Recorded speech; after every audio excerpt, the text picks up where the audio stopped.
Hello, hello! Happy Monday, everyone! This is Angela R. Sasser, back for another stream in the Little Gym Goddesses series. I've been working on these stickers designs here for the past few streams, and we're almost to the end now, guys. This is the third from the end. So it's been really fun. I hope that you've enjoyed the ride so far.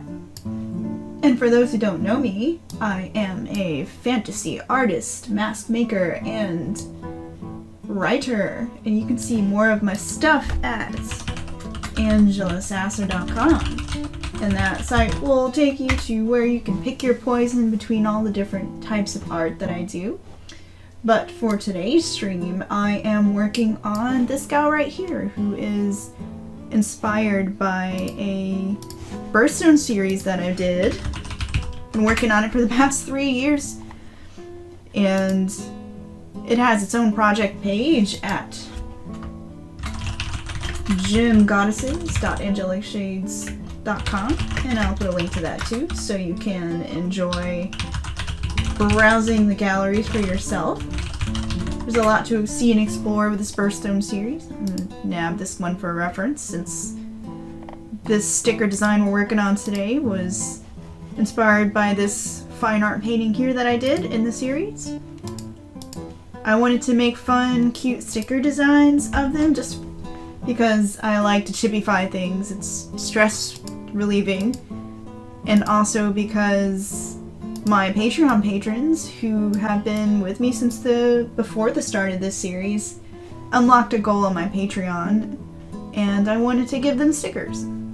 So I'm trying to finish these up so I can give them stickers and also add them to my own collection of various birthstone goddessy things. So today we're actually using my multicast tool to stream to Periscope and Twitter as well. So hello any Twitter people that come in. It's pretty exciting that I can stream to you guys now too, so many thanks to the Restream tool for that. And before we begin, the last stream I laid in all the color flats, so you can see the flat colors here, and then also I colorized the lines, and that helps sell this Art Nouveau style that has the thick outline. It also provides a bit of visual interest, so that was what I achieved with the last stream. And for this stream, we're going to try and get to this... We're going to try to get to this phase here.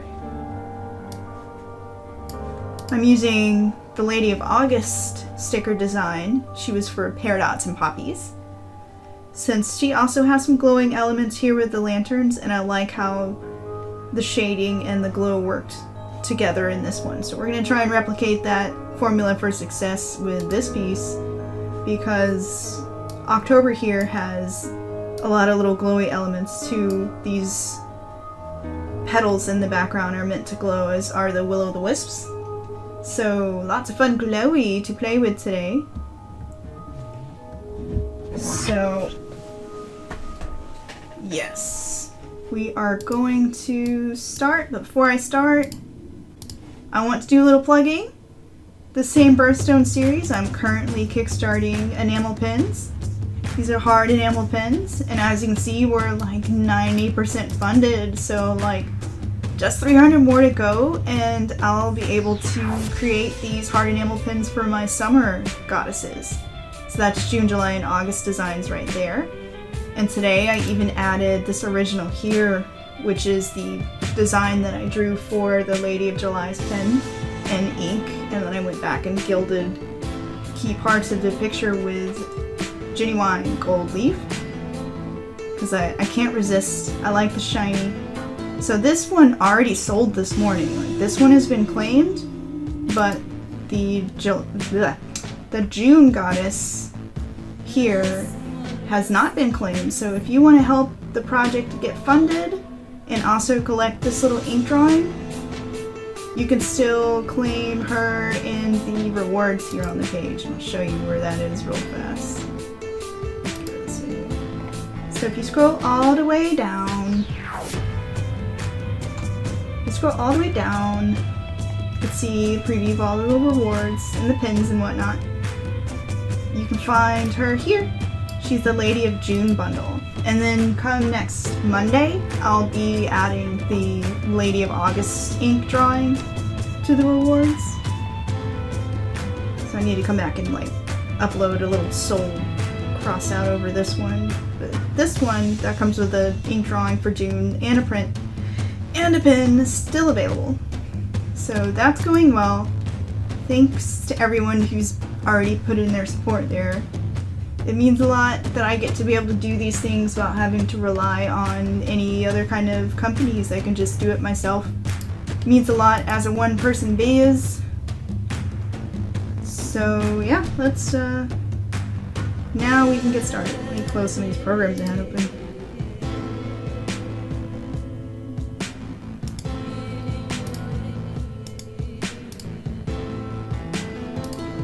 It's the video I made this morning. Alright, so let's do it. We're gonna color. Yeah, color.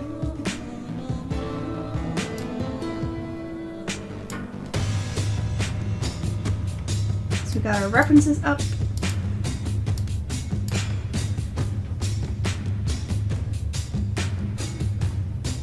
And I always like to start with the skin. It's always a good baseline to see like where I want the light to come from. And it usually means I'm colorizing the face so that I know the face is where a lot of people identify with the character and the drama of the piece, even with cute little chibi art. So I really wonder how the stream looks on Twitter and Periscope. Hopefully it still looks good. If you're tuning in for Twitter or Periscope, definitely leave me a comment. Let me know how it goes. So I'm just using a hard brush to do these with the transfer set to pin pressure.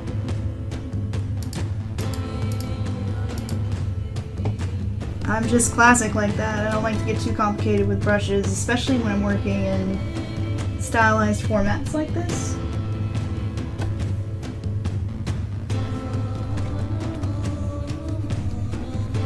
Transfer just lets me easily blend just by painting softly, and it gives that kind of nice texture to your brush strokes.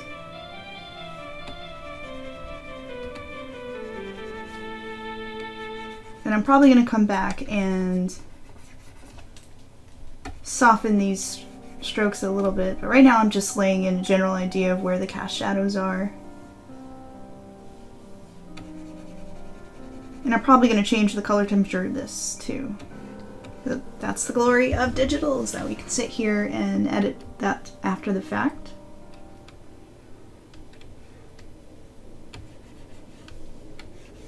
So I hope y'all are having a good Monday so far. It's been a nice weekend. We got to, well, actually, it feels like kind of a long weekend because it was Thursday off for Independence Day for us. And then the weekend. So we just made hamburgers and enjoyed a nice day off.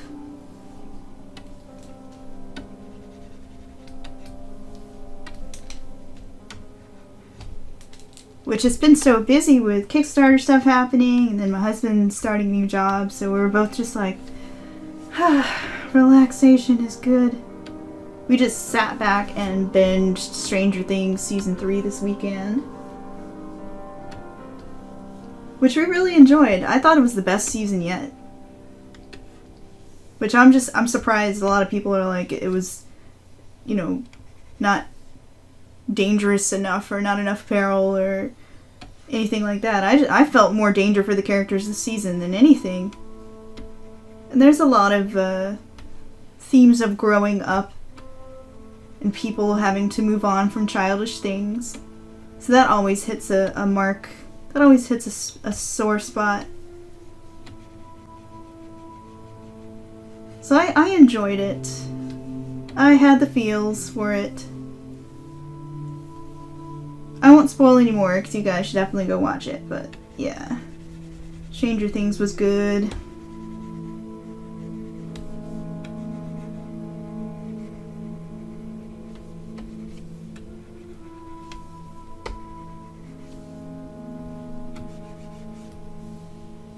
Yeah, we just... Other than that, I don't think we even did that much. We just enjoyed doing nothing. We've been so busy running back and forth. We just watched some Stranger Things, played some Monster Hunter. Because sometimes, for max stress relief, you just want to hit a giant monster and wear its butt on your shoulders.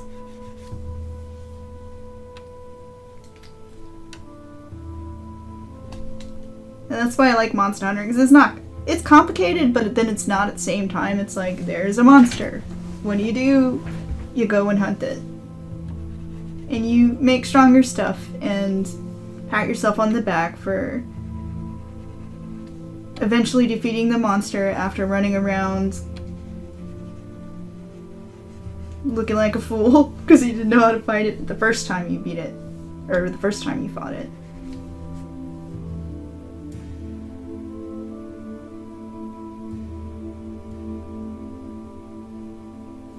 Oh, now you have to work all through the weekend. Oh, I'm sorry to hear that. And hey, welcome to the chat. Always good to see you here. Hopefully you can get some more relaxation in today. Kickstarter is always a super stressful time for me because, like, there's a lot of video editing and creating ads and running ads and setting up ads. All the marketing stuff that's not the fun part of running an art business.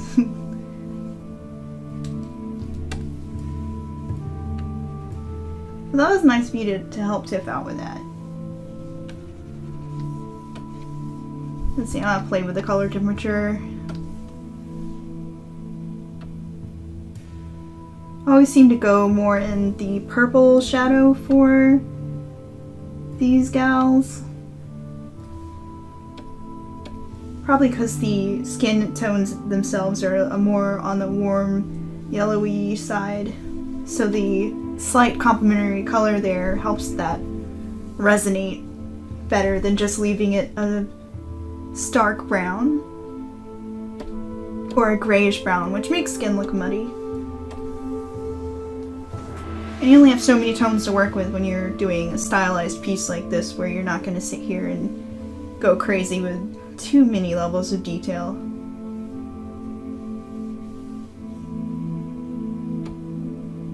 Oop.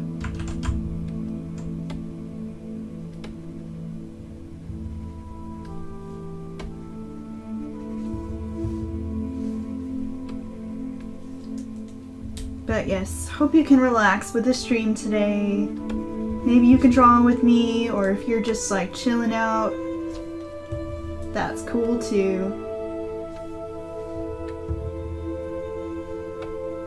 Alright, let me get those lips to shade those smaller poofy lips. I try to give each one like their own lip shape, eye shape, face shape, all that good stuff. Ah, and we gotta take out the nose, because part of the stylization I've been doing with these is that I make the nose a softer shape. So let's do that before I forget.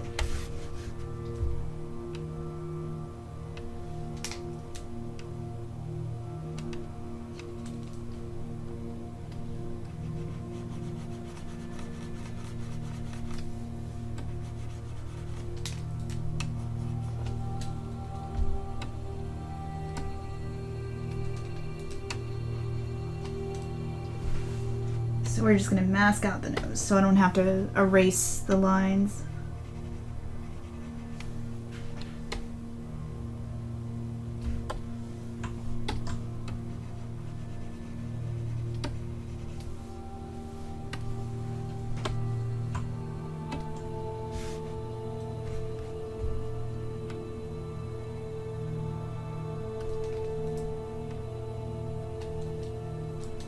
I was gonna say something and then and then concentrating on the nose ate what I was gonna say.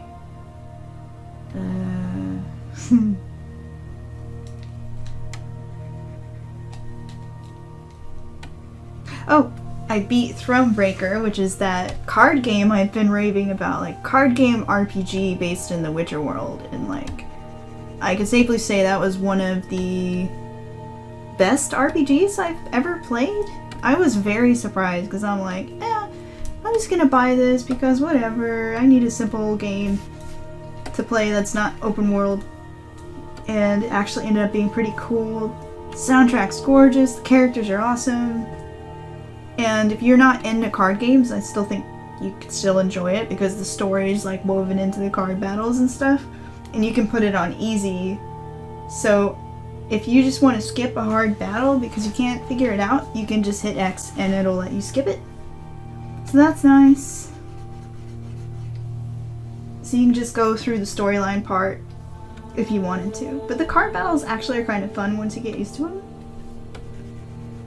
But I really loved it.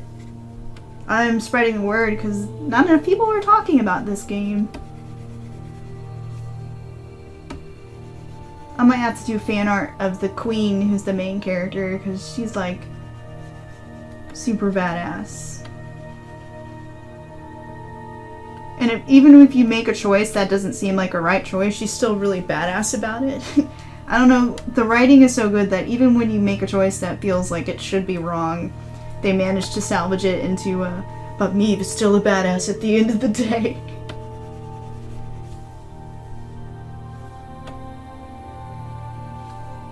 Okay, now I'm just noodling with the shadows and I should really stop noodling with them. Can't decide if she would have like a cleavage crack. Maybe? I don't know, that's weird.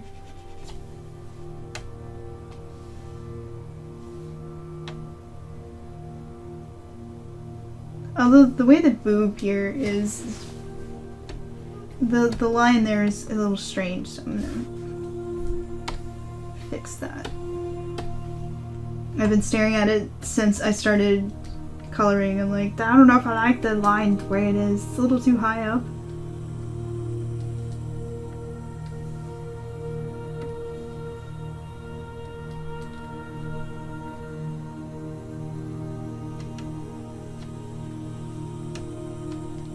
A little better. Okay. Not fix the dress.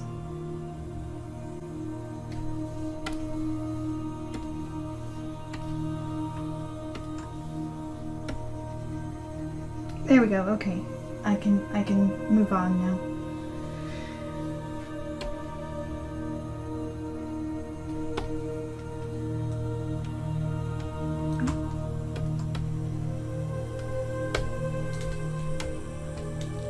Alright, so next, the lips. Yes, that's what I was gonna do. Lips, lips, lips.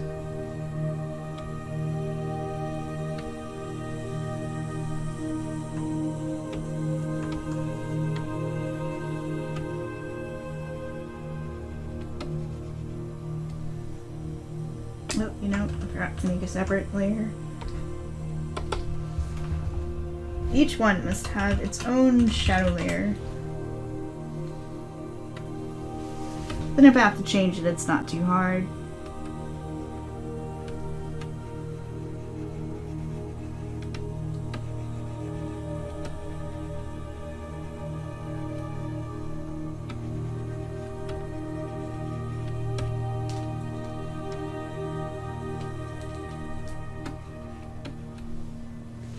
And this stream, we're gonna remember to actually save. Since last stream, we had a live Photoshop crash. And thankfully oh god, trying to scare myself again. The autosave function saved my butt. So we're gonna control S. We're gonna control S as often as possible.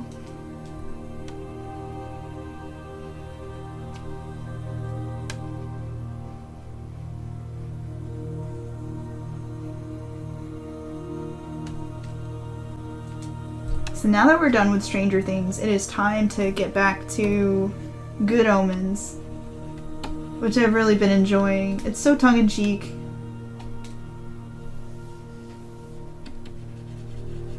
It captures the mood of the book pretty perfectly.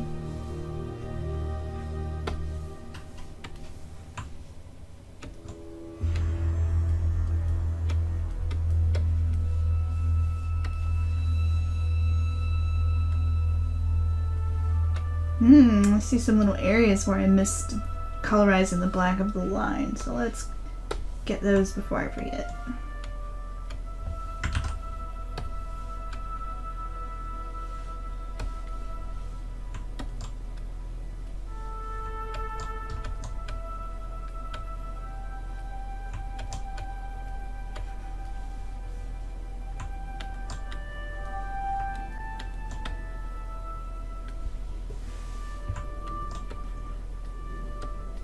Although I doubt these tiny areas will show up in the sticker, but this is me being a perfectionist.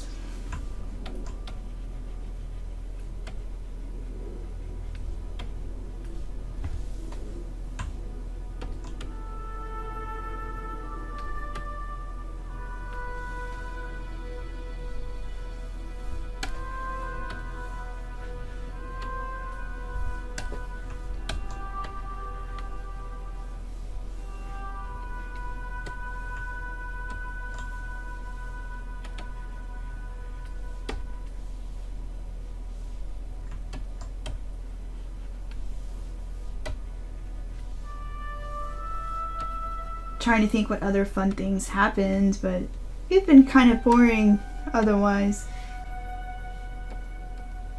And that's how we've liked it. Life has been way too busy. After our last year, which was basically super stressful, we're happy for a boring year. A low-key year.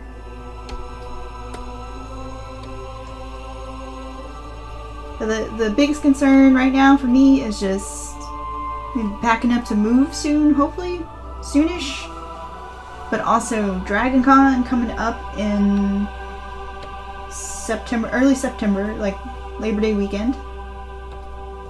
And getting ready for the booth that I'm gonna have there for the first time. So like that's my main concern. And I've never done a big booth before, so now I'm like, oh no, I have to come up with enough stuff to fill it. Like, how am I gonna fill the booth?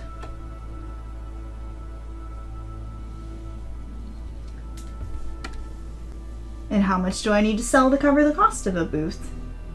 You know, all these little things you gotta think of.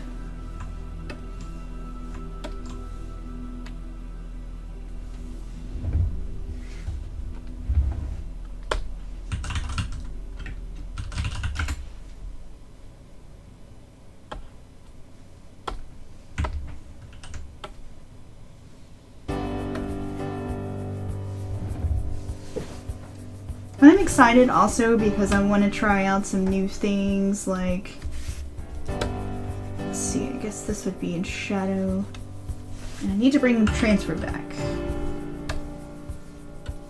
But yeah, I want to try out some fun new items, like maybe messenger bags, or I've already got dice pouches, but I'm definitely excited about messenger bags and scarves and cute wearable things, because I think, you know, after a while people run out of space on their walls, so they like to wear stuff. Which is another reason I really wanted to make those enamel and the enamel pins. The enamel pins happen since they're kind of fun and collectible. Yep, I know it is. It's all the same color.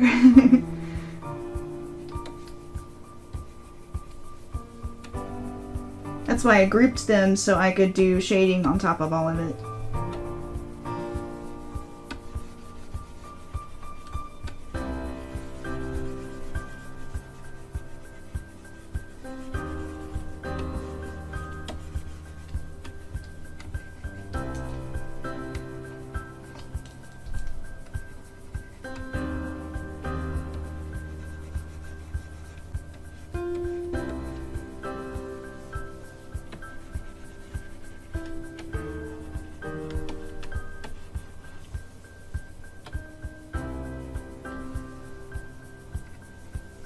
Although I see that I'm coloring darker than the outline and it's kind of messing with things. So I might have to darken the outline on this dress. Or lighten the shadow. Which if that's what I might do is lighten this color because this is supposed to be a very pale dress. Hey Aiden! Welcome to the stream! Yeah, all I need to do is lighten it a little and it works out fine.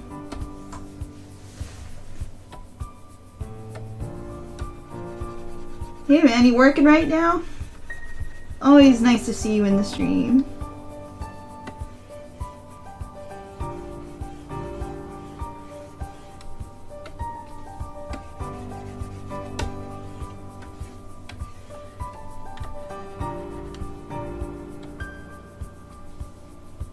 Just backing out so I can get a sense of these shadows and if they're grouping together properly. 'Cause sometimes I get a little too carried away just going with the contours instead of focusing on the highlights and the value grouping.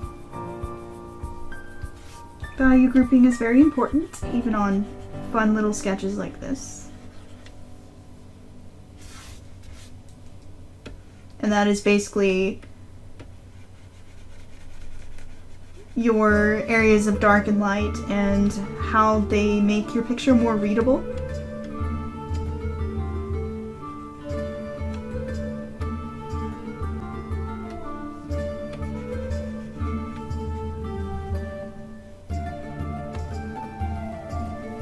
I wanted the dress shadow to be darker than the overlap I made here with the sheer dress, so we're gonna make the sheer dress darker now.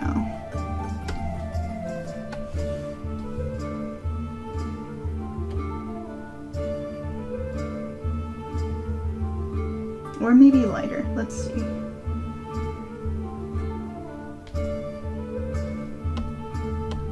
Yeah, that one just needs to be a little lighter. Good, we got it perfect.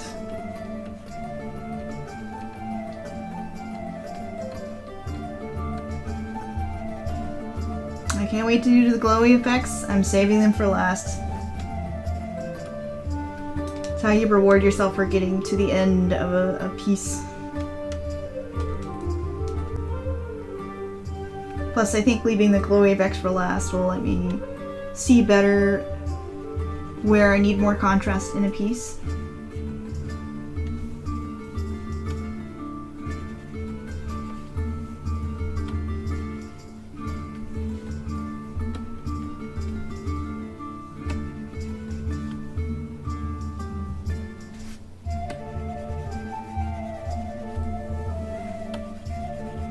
And I haven't even done the fun opalescent highlighting yet. Like, I'm gonna come back in with teal and green and all the opally colors and see if I can't create some interesting color shifts in her outfit. So we're gonna get to that soon.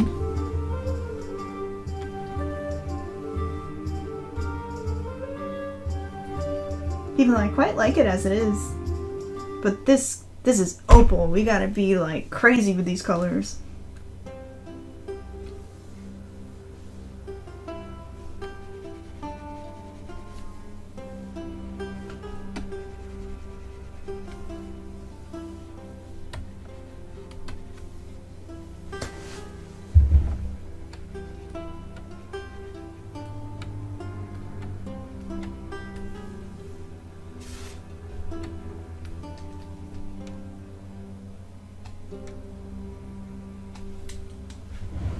So let's try some color shifts.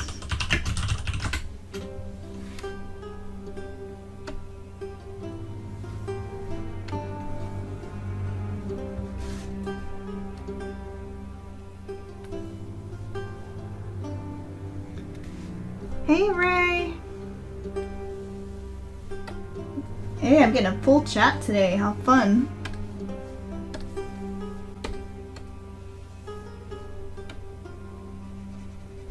Always happy to see you guys tune in. We're working on opaly color shifts, yeah!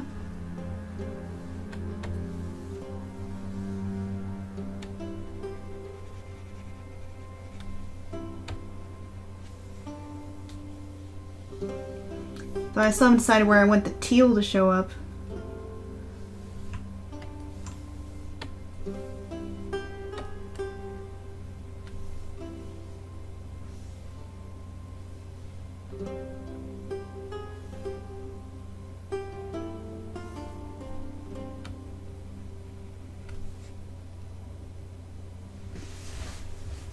Maybe the teal could be at the terminus of the shadow, and then it fades into orange.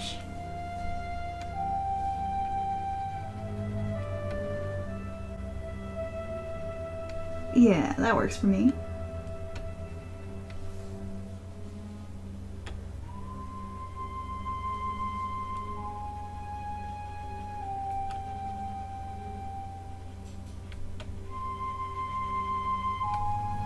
Kind of like LeMay.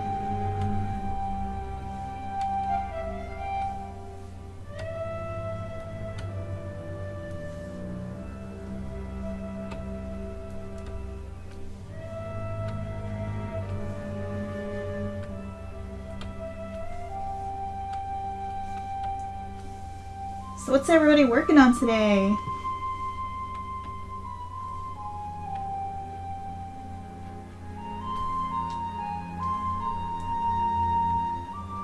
We'll have to be careful not to go too crazy with the highlighting here.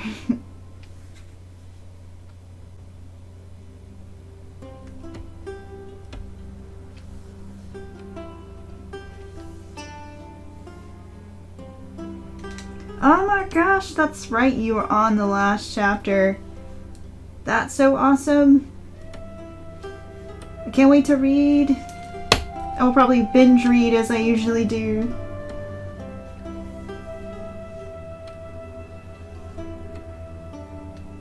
Congratulations. I feel like we should throw you like a story shower, like instead of a baby shower, like a story shower. Like you've just given birth to a story, so we should bring you presents and food.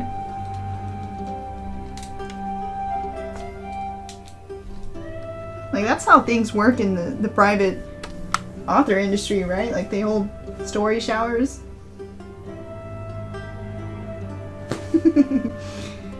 Don't get me started on how long it takes for writing to happen, because I've been nursing a story for like years now and I just never make time for it. Yeah, book launch parties. I guess those are like the same thing. I did one of those for my art book, the Angelic Visions art book. That was a lot of fun. That was like having a college reunion almost. Like all my buddies from school just about showed up.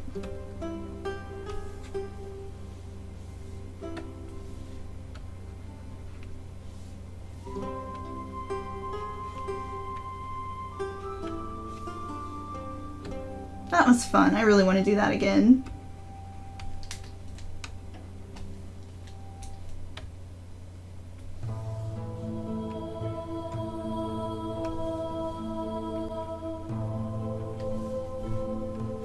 Gosh, I can't wait to paint more opal. Like, I think I'm going to do an alternate painting for the art book of this one, where it's really pushing the whole dark shadows with pops of really bright opally highlights in it, because I feel like that's what I want to do with this.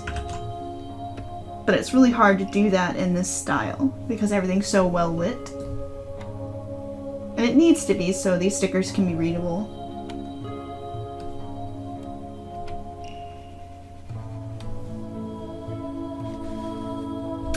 Man, I need to get back on that Guild Wars sometime, because I heard that they're shutting it down, and that makes me sad.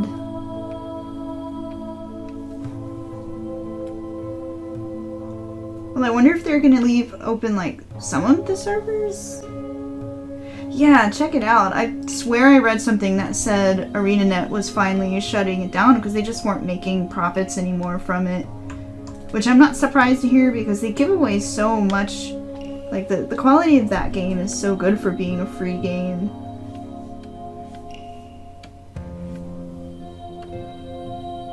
They gave away so much. And there's so much cool story I haven't even had a chance to play yet.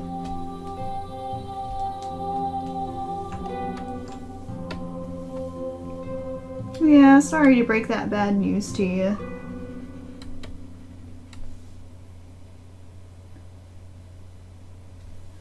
I'll have to check again, but I swear they said they were just straight up closing down.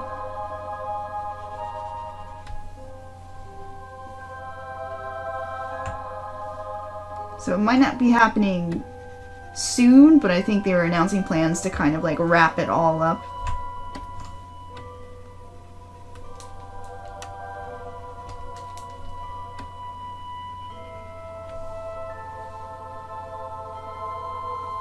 Yeah, it was covered in the... They put out a press release about it, and it was covered in like the game press type places. So I don't know if they... Yeah, I would think you'd get an email about that too. Yeah, like direct from them. Unless they don't want to panic anyone until they're actually shutting down. Because it did read like... If the way I understood it, it read like ArenaNet was going to take some time to wrap it all up and then shut down. So it wasn't like an immediate thing. And I doubt they'd want to tell you guys, like to tell the fans, hey, we're shutting down like a year from now. Until it's a more pressing concern. But yeah, check out the news outlets, they were covering it. Or I'll look for it later and link you, Sam.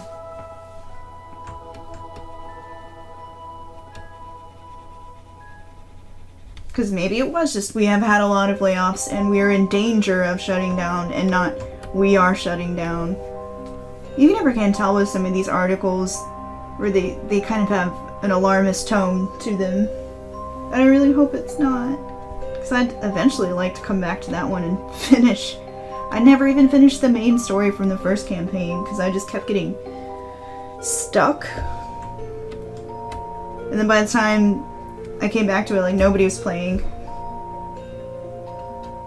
Yeah, alarmism does sell, I'll give you that.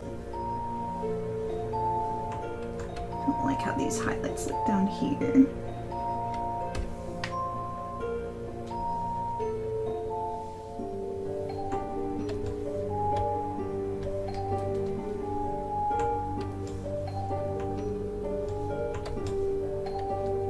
It kind of reminds me of Telltale.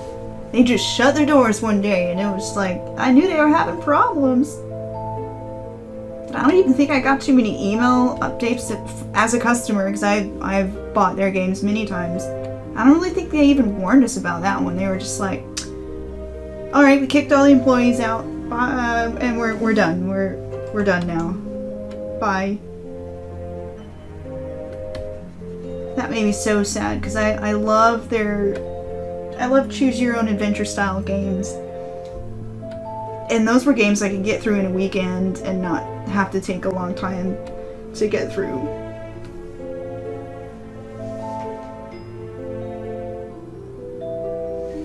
Oh, yes, we should definitely play together.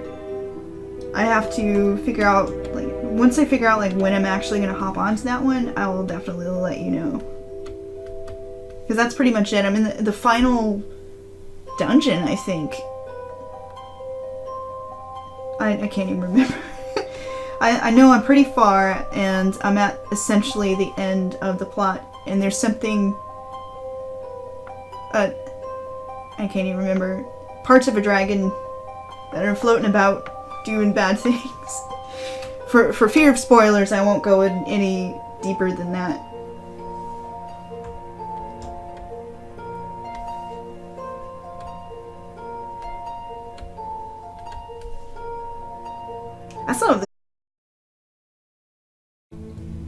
Alright. Hopefully we are back. We were having some technical difficulties and a blue screen of death. So if you can see me or hear me, let me know.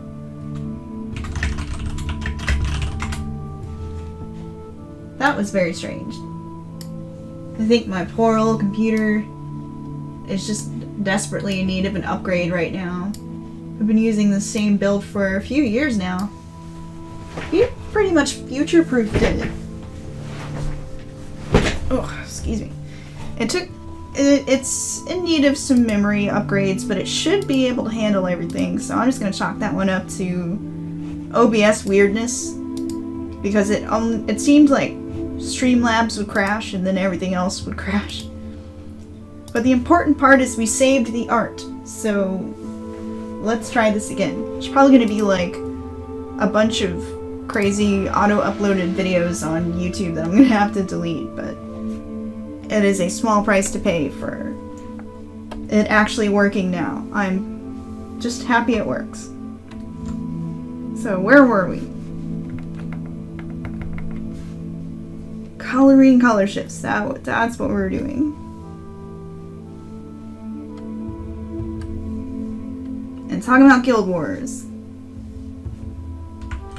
And also my computer telling me I need to take a rest break. Fine, computer.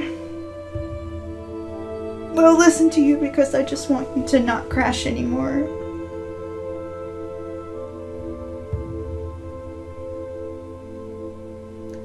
Although if anything says, Angela, you should upgrade, you should back up all of your important files, it is this weird blue screen of death. So after this stream, I'm definitely backing up my livelihood onto some external hard drives, which I haven't done in a while, but that's clearly a sign from the universe that I need to back up my stuff. So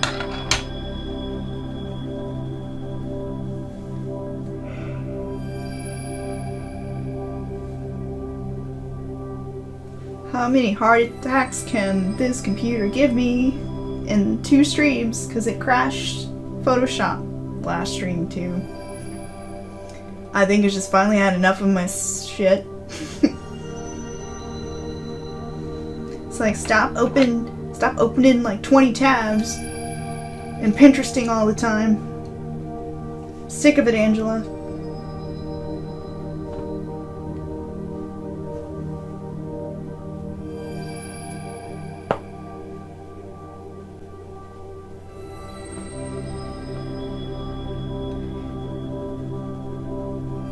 But yeah, we definitely gotta hop on Guild Wars sometime.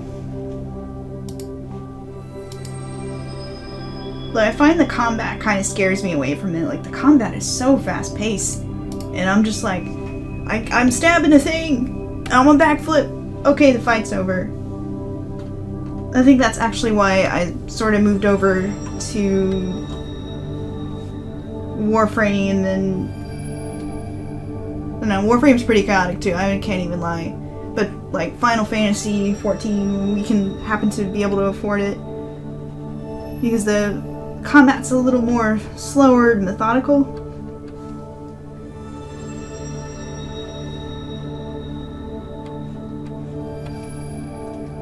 Guild Wars is so fast-paced, but it's still beautiful. Those costumes are still some of like the coolest costume designs in the industry. I have a couple of the old art books, and they're just amazing.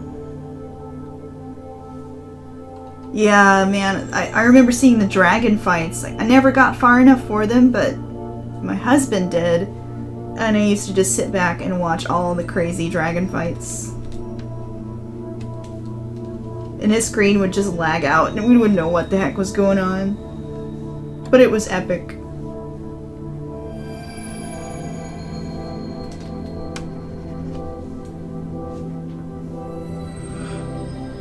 Okay, I'm trying to remember. Did I have any orange over here? I don't think I did. So let's put some orange. I like having just a hint of color in the background here, like the light's just barely catching in her veil. Slash head thingy.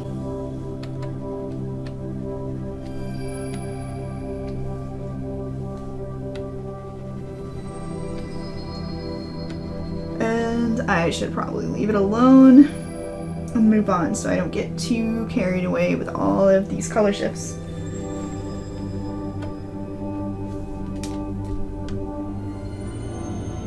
Gonna let go now, Angela.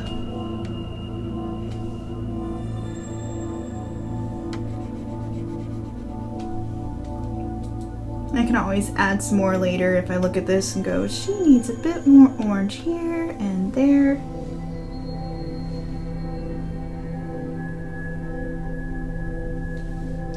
Good luck. Weirdly, I want to go back and play the first Guild Wars because I never finished Factions, which was the China-inspired expansion.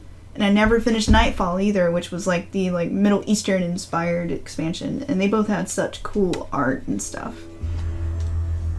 And their storylines were really good too. Oh my god, you would love the first one. I think, honestly, I enjoyed the story of the first games better than 2. Even though 2 was good. And 2 had like that adaptive kind of storytelling that let you choose where your character was from and whatnot. Awesome. If you ever had a chance to get back into the first game, I think you'd really like it.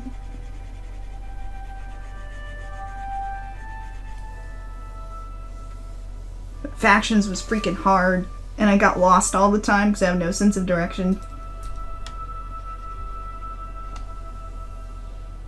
And they were inspired by those cities that are like, those crazy...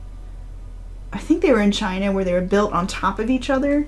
So it's meant to be this, like, over-the-top urban sprawl. It was pretty cool.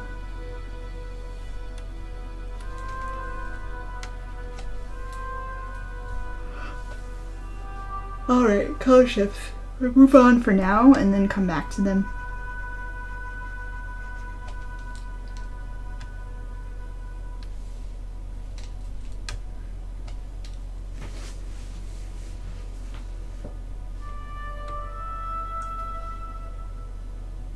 Actually, no, I need a little more up here. Just a little more color shifts up here.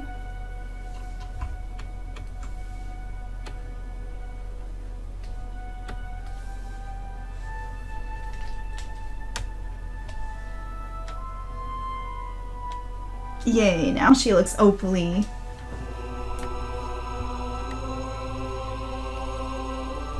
Hell, I think I've done a better job at this than I did with the original. Go figure.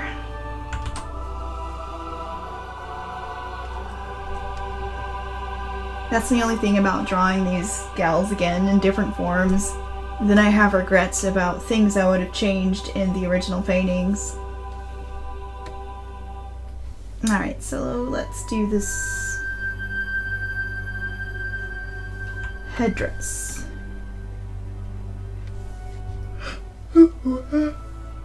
Oh no, it's too early for me to have the yawns.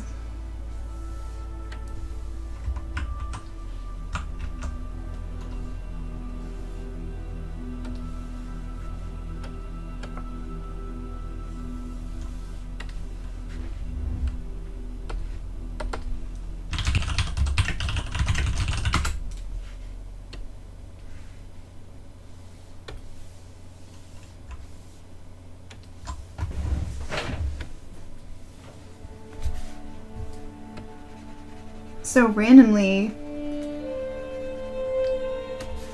I would like to read the Trigun manga. So we got onto the topic of pacifist characters, which play a part in my own story that I've been chipping away at for years. Because Rama is, or tries to be, a pacifist. And I was thinking, what characters can you find in media who don't like to fight, who try to avoid it, and who struggle with that? And Vash the Stampede definitely came up top in my mind. And I realized I've never read the manga of that one. I'm just a bit mad because I know the manga is so different.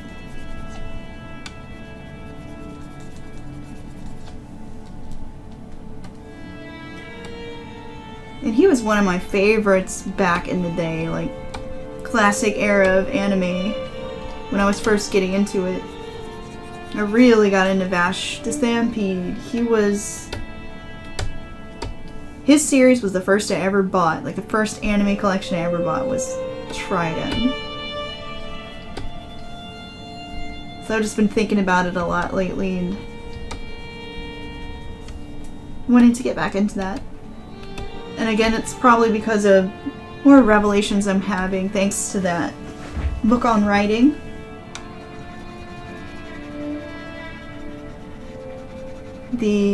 What was it called? Okay, let me stop coloring for a second so I can get the title. The title was Invisible Ink, a book on thematic storytelling. And they got onto the topic of internal and external action, and it just got me thinking about how to balance that with the character. And I've also been watching a YouTube channel called Pop Culture Detective, which is a really amazing channel, and I highly recommend people to check it out because he does a lot of thoughtful examination of gender roles, specifically masculinity, and how media perpetuates certain negative aspects of it, and also exploring positive representations of masculinity. And considering my own main character is male, I really want to be more thoughtful about what kind of masculinity I'm putting forth, because it is a fantasy novel, and I could change the society to not be so closely matched with our own. In fact, I've been thinking about the elves in my whole world would be different as far as gender goes. Like, maybe they've lived long enough to where they're like, these gender constructs are stupid.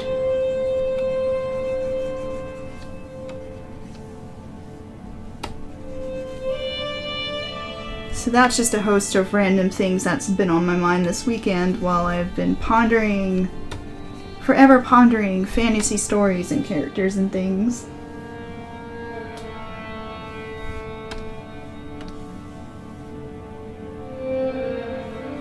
Which I need to get off my ass and actually write soon.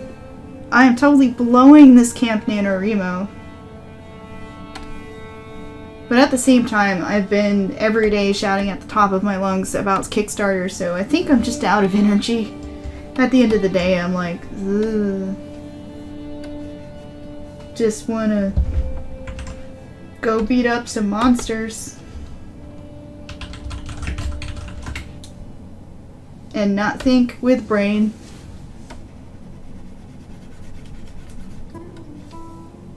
Brain no like thought.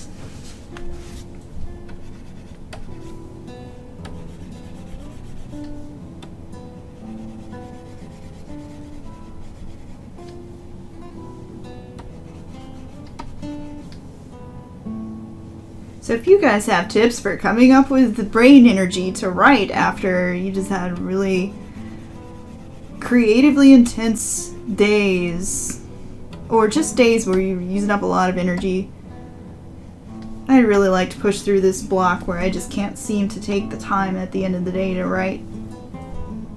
And my only other plan right now is to just like disappear from the internet for a month and just get as much writing as I can done. I'm not sure that's the best solution that I could do often, but I've been thinking about it, like, for seriously. There's some writing retreats I've seen that are local that have been tempting me. And it's probably just someone's house that they're renting out on Airbnb. But just getting a little escape from all the external triggers of things that drain energy or tasks that need to be done, something I'd really like to do. But I can't always escape to write, so I'm gonna have to figure out how I can escape while I'm at home.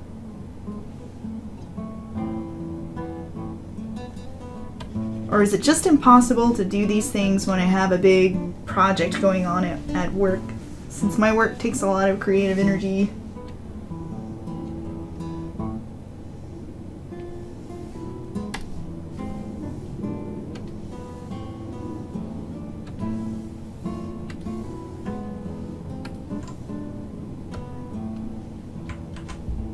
Okay, I'm trying to figure out why there's a white spot. What is this spot? There we go. Ah, better.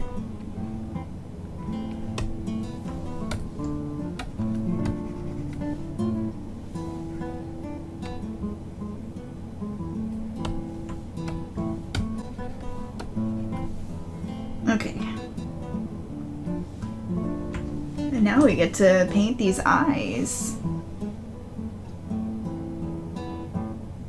And in this case, I think I'm gonna pull up some references of opal.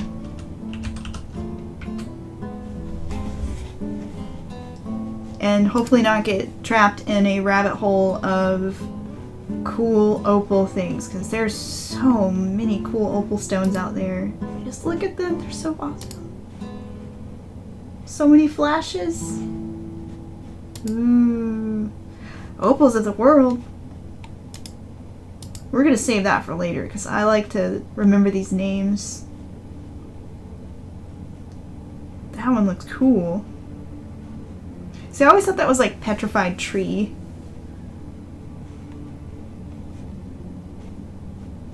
That one's a good example. I think I'll save this one.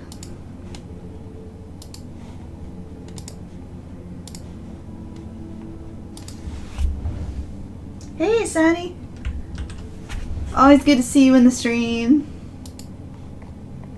We're looking at opal, so I can paint her eyes all opal.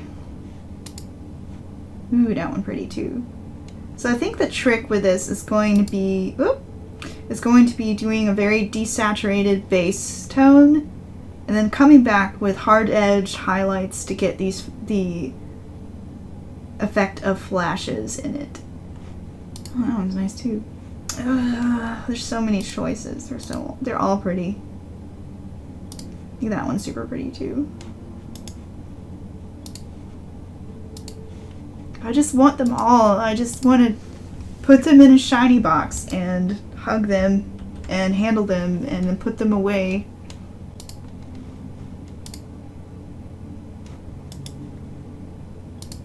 Yeah, you guys, you can't take me to gem shows because I'll just sit there and touch all the gems. And what's funny is I'm definitely not the only person that just goes to gem shows to touch the gems. Because I've seen other people rummage like I do. I'm a rummager. I don't think I want as intense speckling as this because this is going to be a small design on a sticker. So what we're going to do... Actually, you know what? I forgot to shade the teal and the orange. Let me finish off the headpiece before we get into the exciting part of doing the eyes. So let's finish up this headpiece first.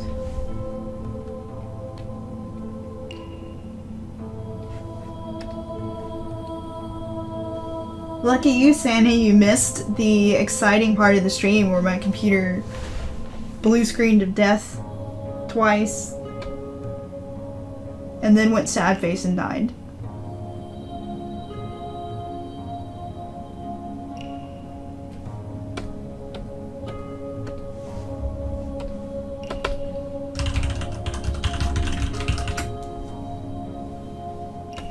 So I'm probably gonna have to clean up my YouTube channel.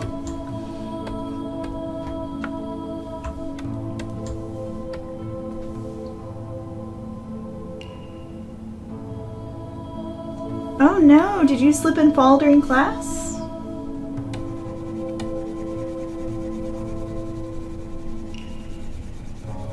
Yeah, that's way worse than a blue screen of death, dude. Hope we can put some ice and some antibiotics.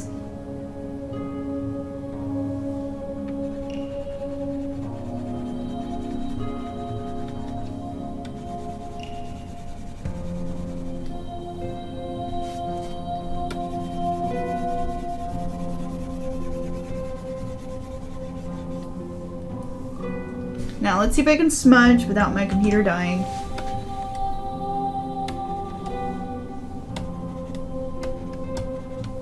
I really am testing my fate using the smudge tool.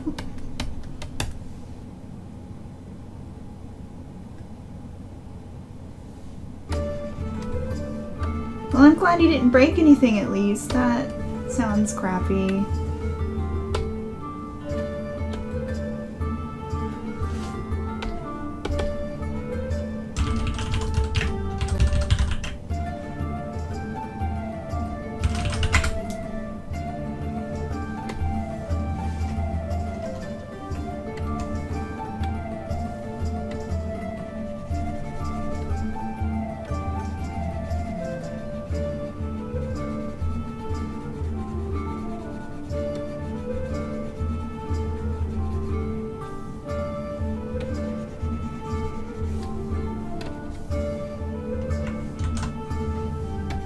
You know, I was thinking, as far as the topic I was just talking about, being productive with writing or just anything after work.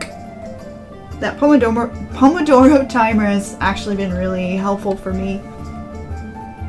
I probably did talk about this in a previous stream, but I've been testing it out more and trying to rely on it more when I need to just start a task, because the hardest part for me is just starting anything. So using the Pomodoro timer to just get me motivated to even start helps me feel less overwhelmed by all the tasks that are always out there to do. So I definitely recommend that for anyone who's maybe having my same problem of, oh, can't get motivated to write, can't get motivated to do laundry because there's always more laundry. A timer helps me feel like I can control the chaos for at least 25 minutes until a short break.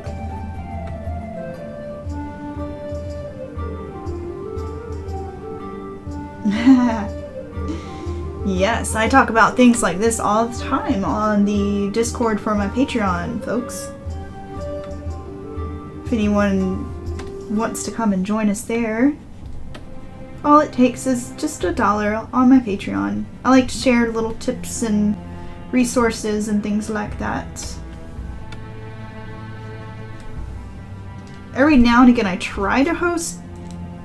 I have done streams in the past that have just been for patrons, like inking and whatnot, but I haven't had time to do those lately. Eventually I will, though. Which is all a way of saying, occasionally there are patron-only streams.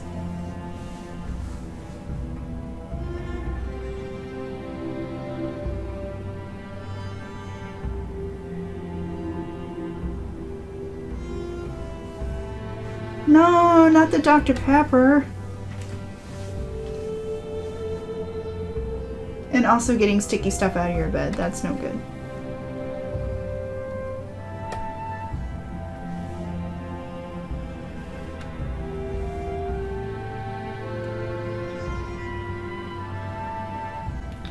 Huzzah! Sam the Dragon Slayer.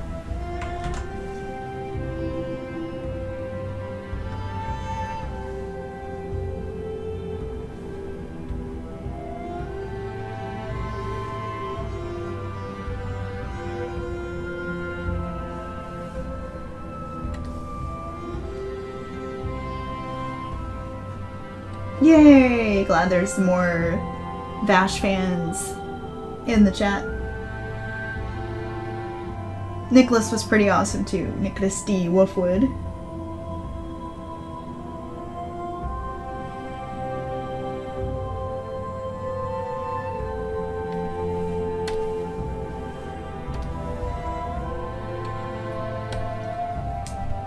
Gotta say the whole name.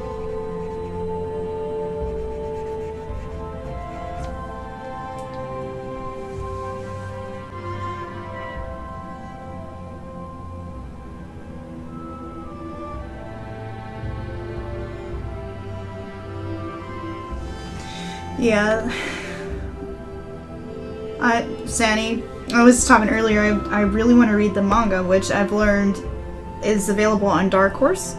I think on their app. So I'm probably going to pick that up since I'm trying to digitize my entire manga collection. So whenever we move, we don't have to take a ton of manga. And I'd rather keep my book space for art books anyway. But I definitely want to get on that manga because I hear it is so different. Like, shockingly different. Okay, I think I'm gonna do the eyes now. But yeah, Sam, just thinking about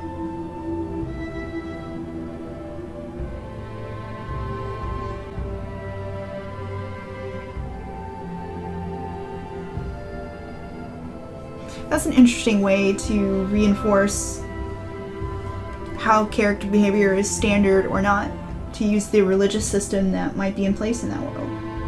Very interesting.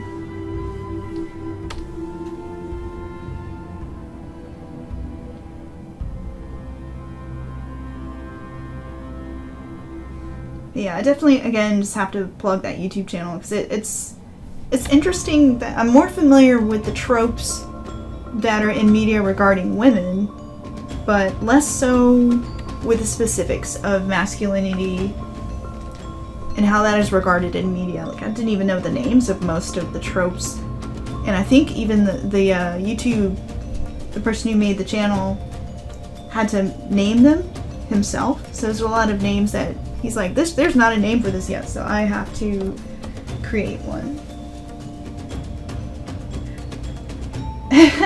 Sorry, I did all this talking while you're all fighting a dragon. I forgot what I talked about too. That's the bad part about just like free rambling during these streams.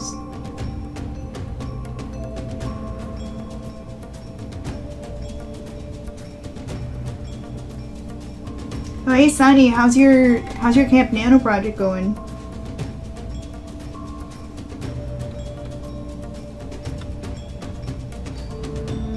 I have failed. But the month's not over yet, and if I can just write a little more on the Uncrucified, I'll be happy. I just want to write like at least one more chapter. I'm setting a super low bar for myself. Okay. Let me stop yakking and actually do these eyeballs. We're gonna go with this one.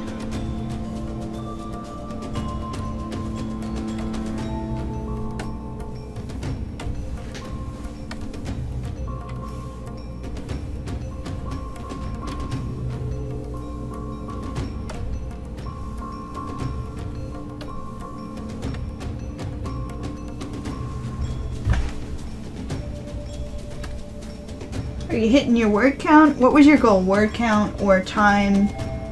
Or, you know, how they let you set your daily goals?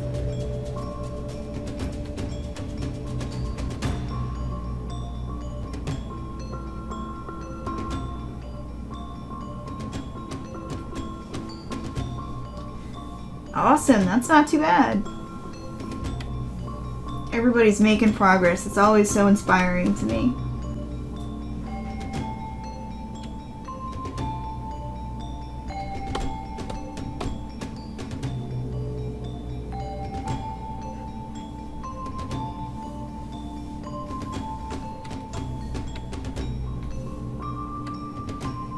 I'm pondering not even having pupils, like an iris. No, she'd look blind maybe if I didn't include. Oops. Now I'm thinking about it. It might make her look ghostly if I keep the pupil being a flat area instead of making her have an actual, like, iris.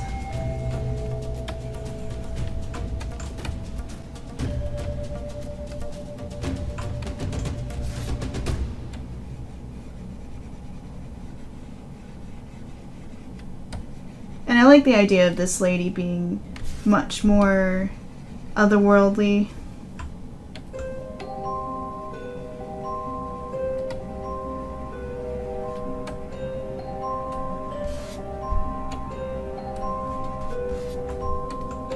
So let's try it out on this side and then see how we like it.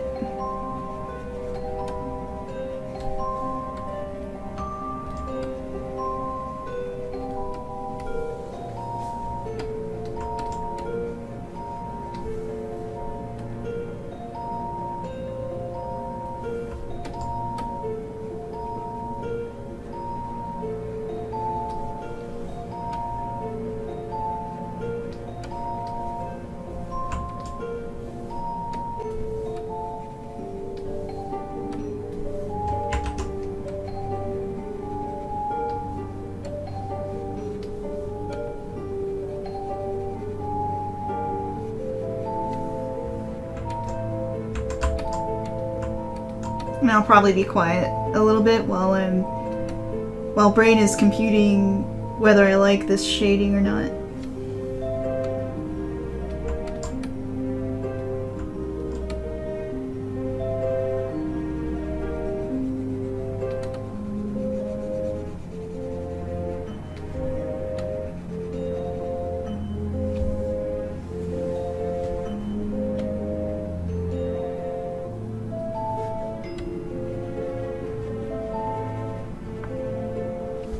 It does kind of break pattern with how the other ladies have looked, though.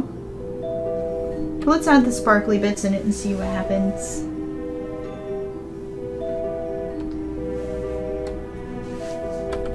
Sparkle eyes.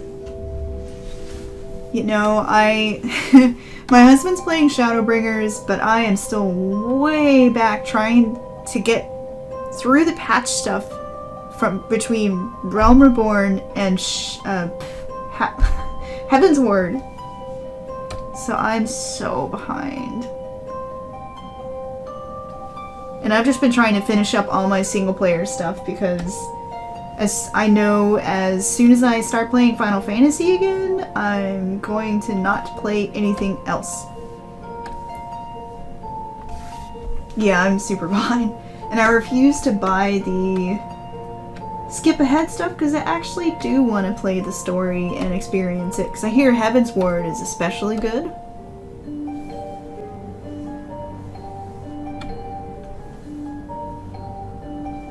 Yeah, Kev tells me I just gotta get through the really boring in-between stuff and it'll be better. And I'm about to meet Shiva, who is like my all-time favorite summons in every game.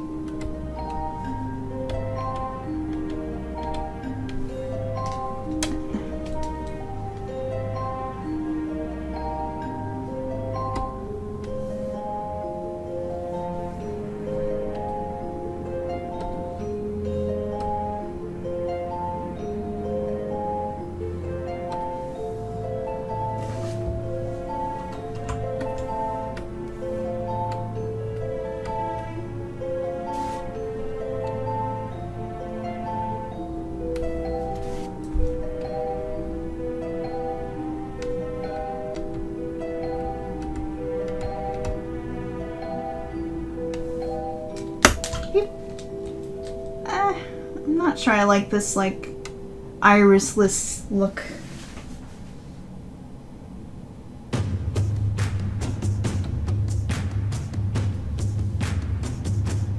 It's kind of cool, but then...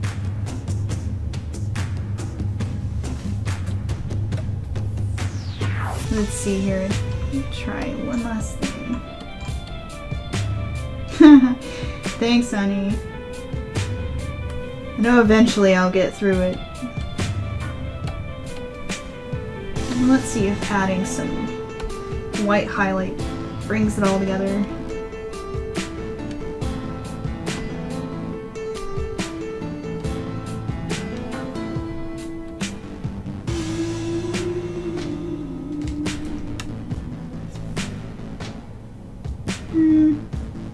It makes her eyes look like actual rocks, and I'm not sure I like that, so... Like actual rock eyes, a little different than eyes that look like gems, so I'm gonna stick to the pattern I had with the other ladies.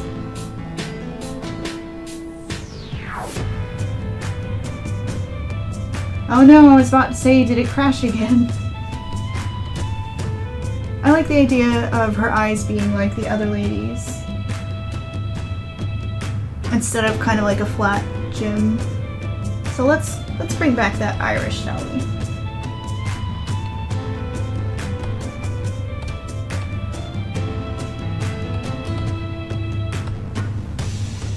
It was a good experiment.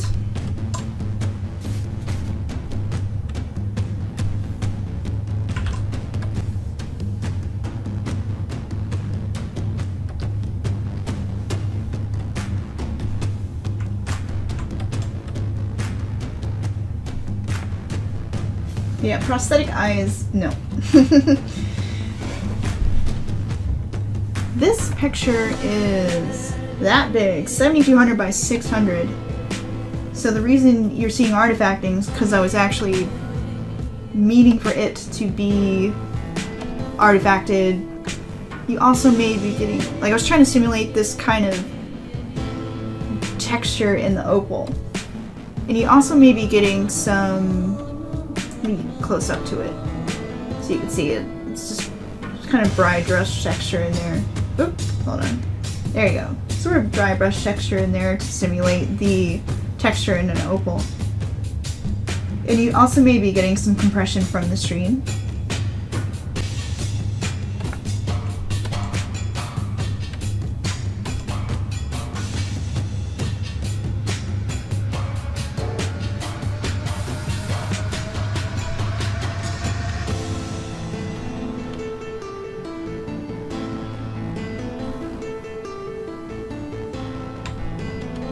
Yeah, I thought you meant artifacts like the compression stuff that happens. Sorry guys, I'm kind of like quickly scanning the chat because it's a little more active than usual today. Which I love. Don't stop talking.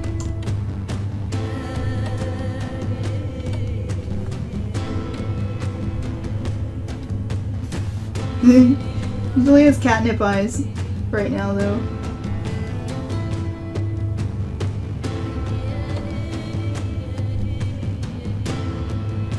Catnip, cupcake eyes.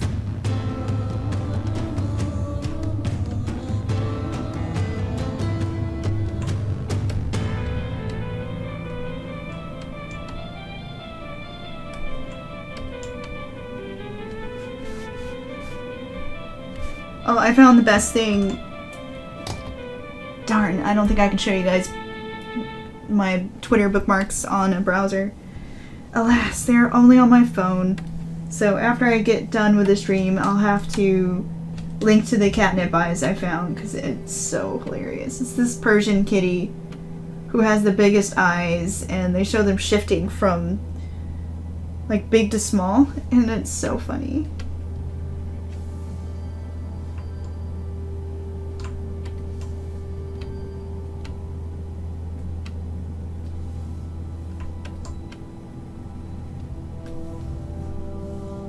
Alright, now we can add sparkles.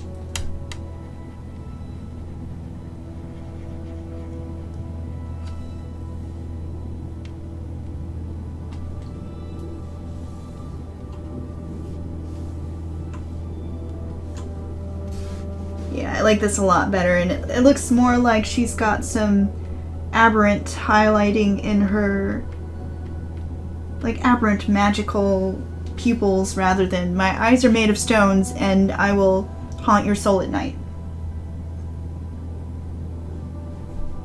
I can deal with these eyes.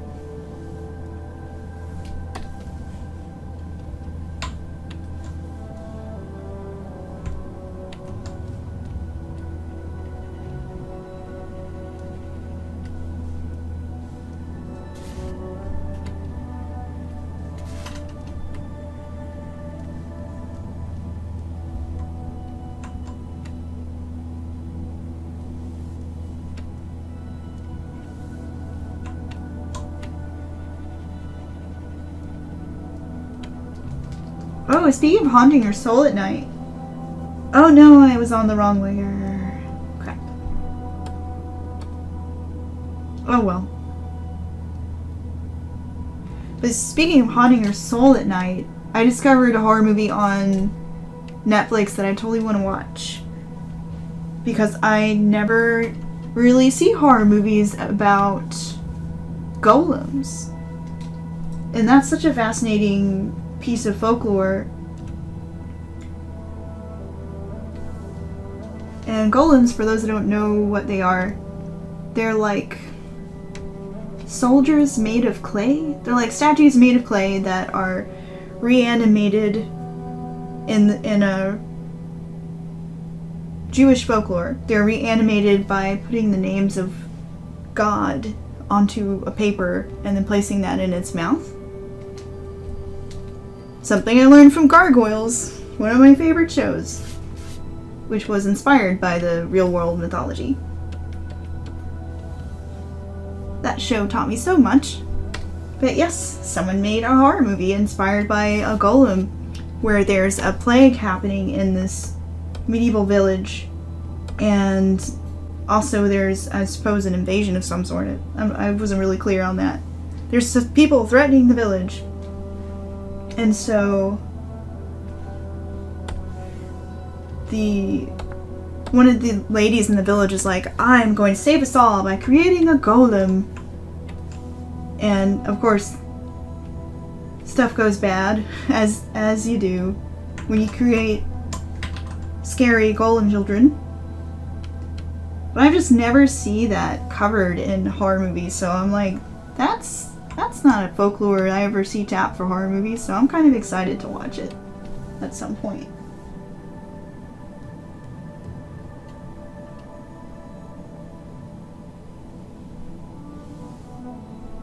Wow, watching horror movies burns calories? I wonder if that's because you get your, because it gets your heart going and all that stuff.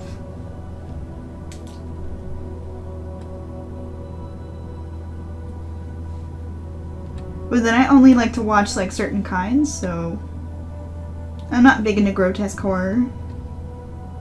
And I wouldn't say that I get overly nervous with them, because I think I've been somewhat desensitized. Probably from watching too many horror movies of a psychological nature. And also a brother who used to jump out and scare me constantly when I was a child. So I have kind of like a delayed nervous system for scares, for jump scares. Except when they come at really random times, then apparently that'll get me.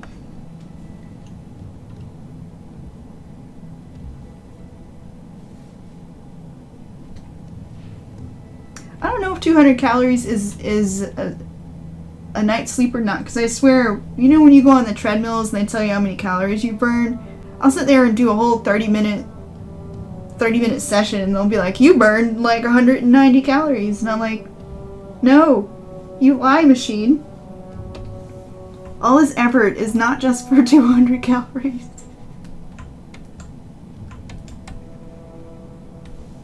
Machine might be broke too, but I swear you don't burn that much when you're on them.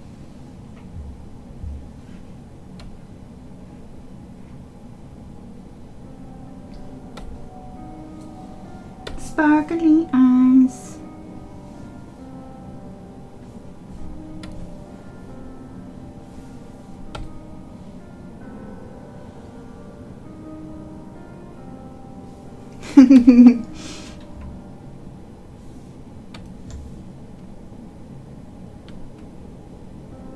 The size of this people is bothering me. Oh, this always happens with him. As soon as you try to shade the eyes, you learn just how off your eyes actually were when you're attempting to shade them.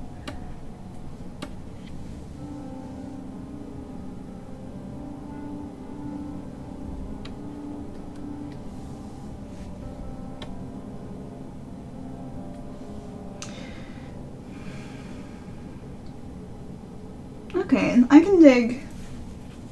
can dig these eyes. Let's play with the contrast. And the saturation. See if we can pop those highlights even more.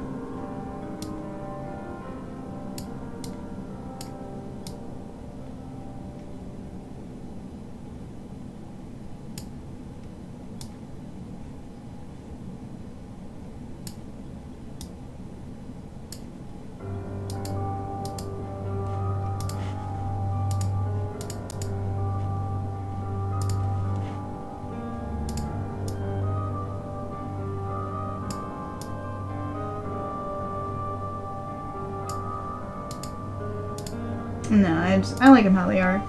The sparkle's not as dramatic as I want, but it looks fine as is. And maybe that just takes a little bit of a darker shadow.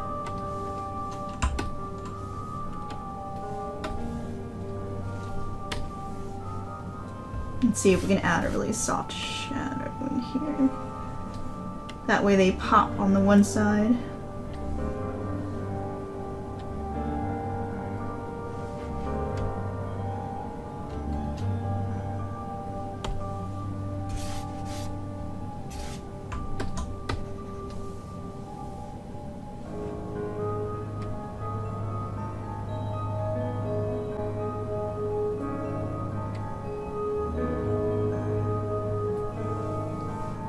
Oh, speaking of old animes, I caught that Neon Genesis Evangelion was on Netflix, and I started trying to watch it. I'm too used to the old dub, so when I heard the new dub, I was like, no. Can't do it. Not today. But I was so used to the old dub. And I just kind of want to watch the old dub. Because I hate change, I guess.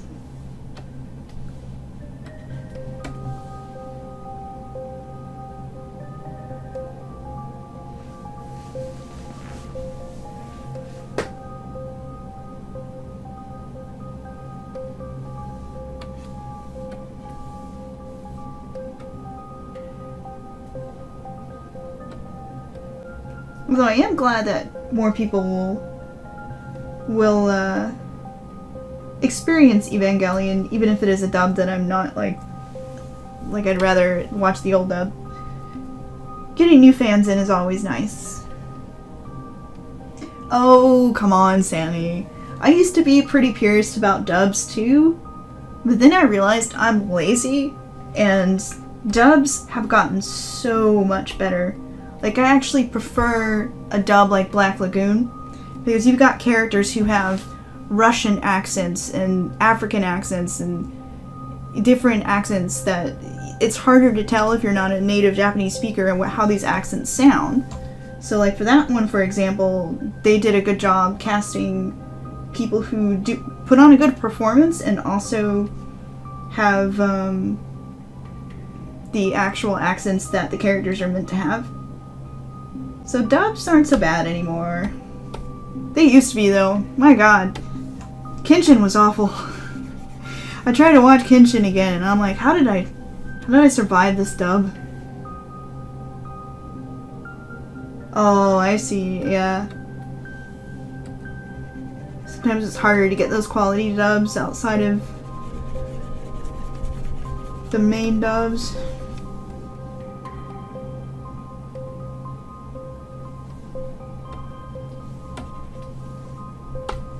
Yeah, I want to say the Critical Role cast is in a lot of the FMA episodes, because I want to say one of them was Lust, and I loved her voice. I thought she put on such a great performance. And I cannot remember who it was that did Lust now, but I'm pretty sure she did. It was probably Laura, yeah. The Full Metal Alchemist dub's really, really good.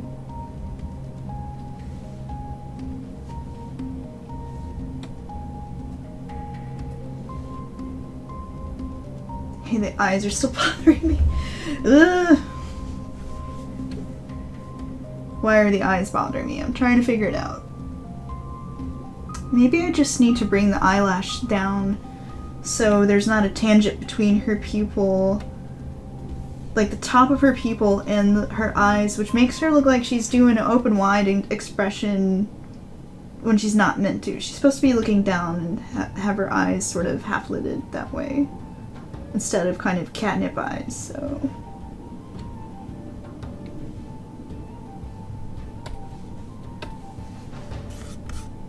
So we're going to redraw the eyelash line here.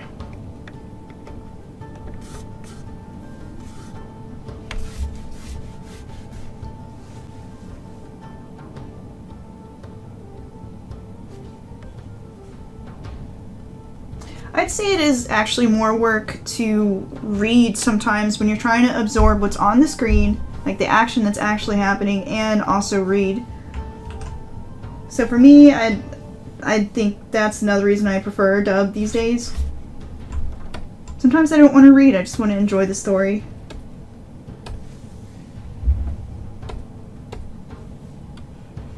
Okay, what's going on here?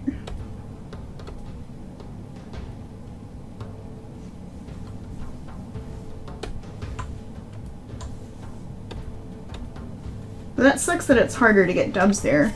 I wonder if you could possibly subscribe to, like, Funimation has their own streaming service now, where they have dubbed and subbed, I believe.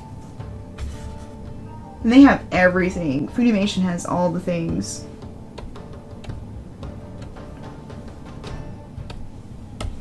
There we go. That's why I wasn't pressing hard enough.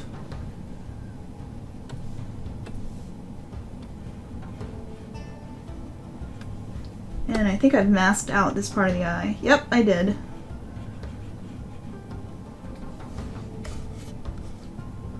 Aw, that sucks.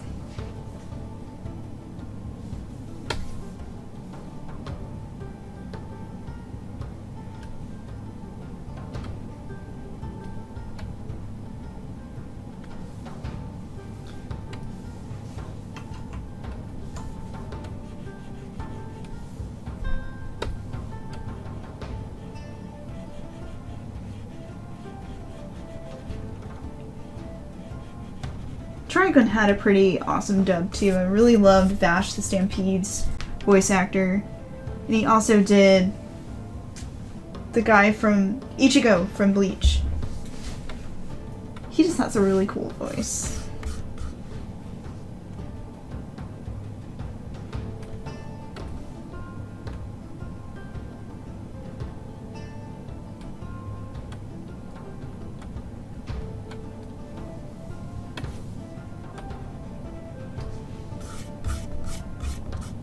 Okay, I think it looks better with the thicker eyelash lines. And there's not such a strong tangent there between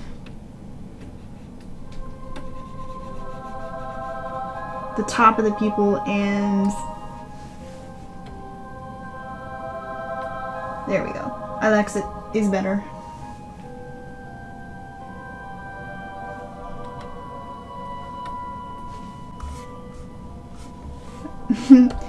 Fair point. If you know Japanese, it's not bad, but most of us don't. And as much as it would be cool to learn, because I'd like to visit Japan at some point in my life. That's on the bucket list.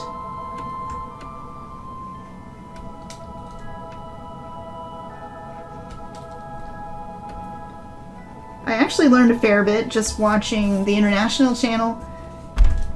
We had Dragon Ball Z come on in just plain old Japanese, no subtitles, and I had a good friend who was a Japanese exchange student.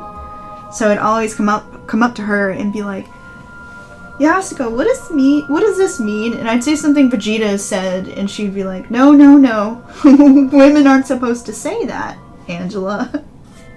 So that's how I learned that there are different inflections for men and women.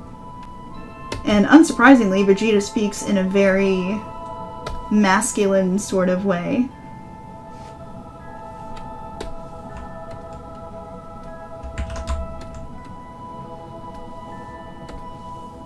So it's fun what you can learn when you are just watching it without any subs or dubs, and you can have someone who kind of teaches you what's being said. You can learn a lot just immersing yourself in it. But sometimes I just want to be lazy, okay? I've gotten lazy in my old age.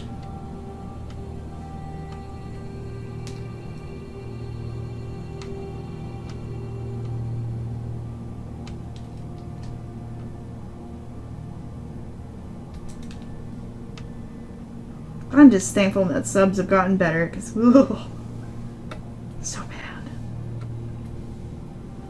Can't watch Kenshin.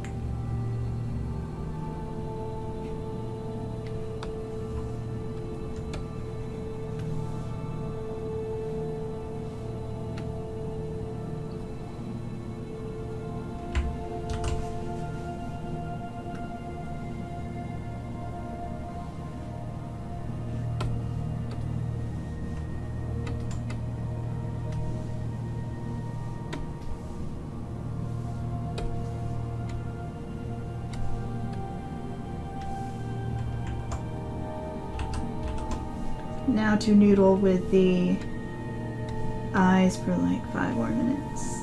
I can't let it go.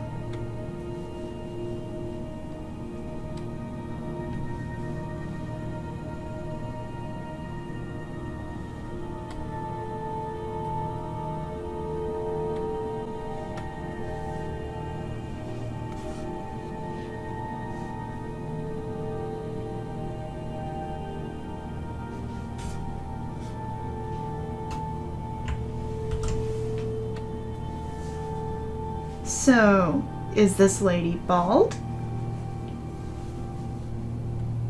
Does she have an eldritch monstrosity beneath her headpiece? What do you guys think?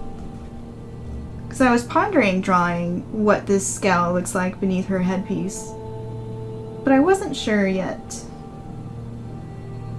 The same for Lady of November, who has the veil, but she's the next one I'm going to be doing, so we get to see what she looks like in chibi form.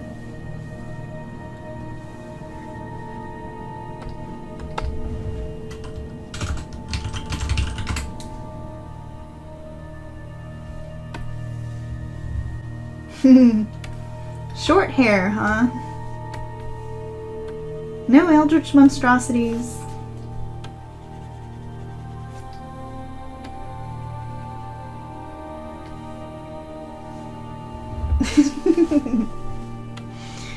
A dying mistake. That would be funny.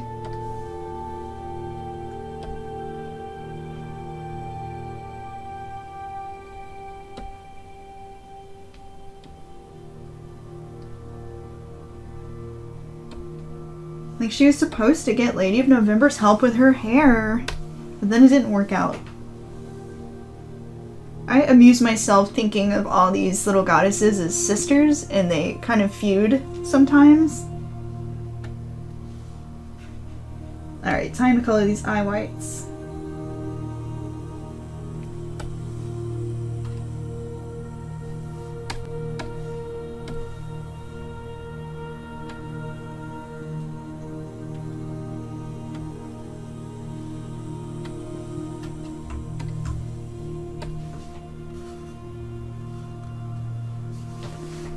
Oh, I like that hair color combination. That would be an interesting one.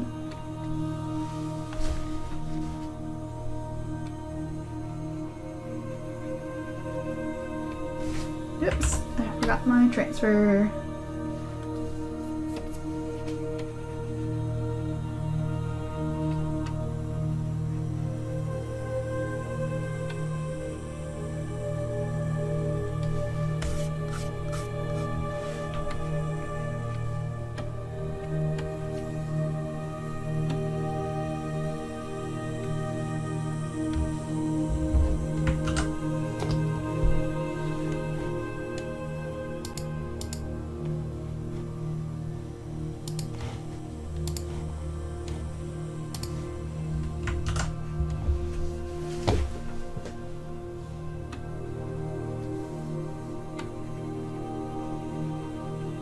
Oh, I saw Midsommar.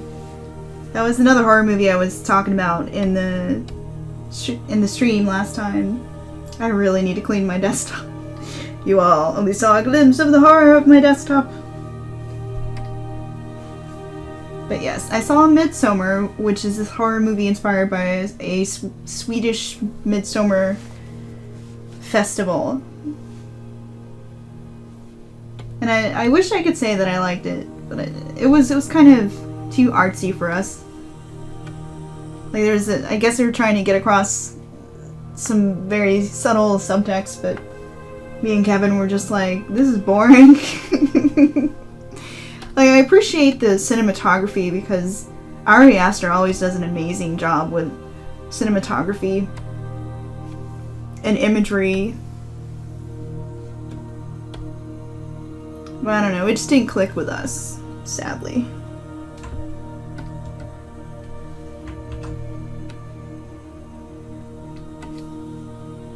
So that was a disappointment last week. So I was so looking forward to that one. So I like things that try to blend that mixture of horror and beautiful things together, which is definitely what that movie was attempting to do. And for being a horror movie, it was all at daytime and very bright sunlight, because there's a midnight sun happening during the festival. So like that part was pretty cool. It kind of bothers me that her pupil doesn't show through this strip either. But I don't think it would.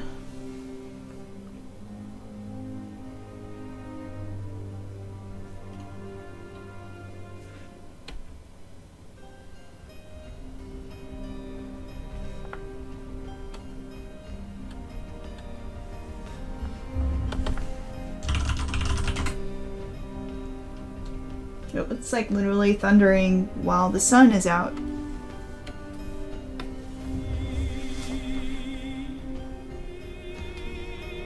Our weather is so crazy right now. It's like we're gonna be like 100 degrees and also rain.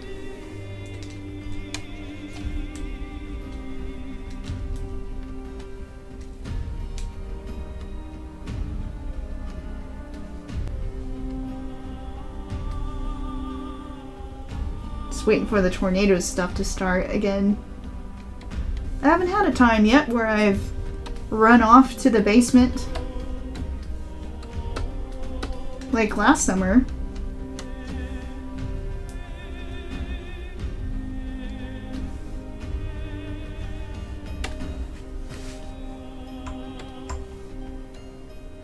I'm gonna put a little touch of blue in here that like she's reflecting the wisp.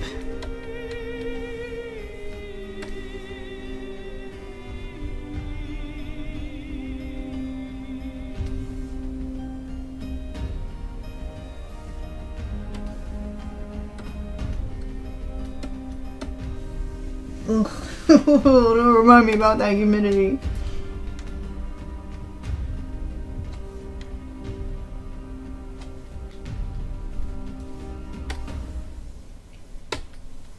If you just want sweat in places you never knew you had, come on down to Georgia.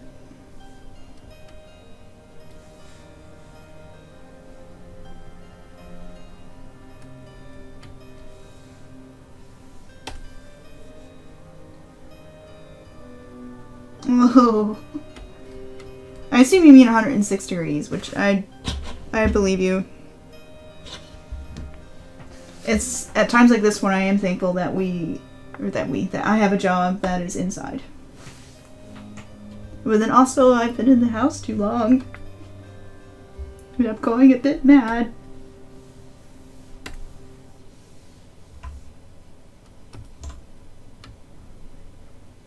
It is a double-edged sword.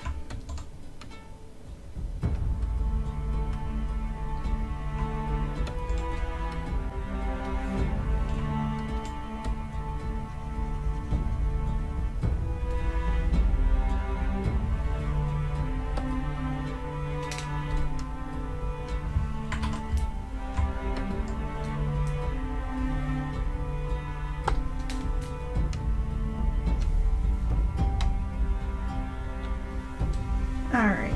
I think I like the eyes. I think I'm done. I'm done fiddling with them.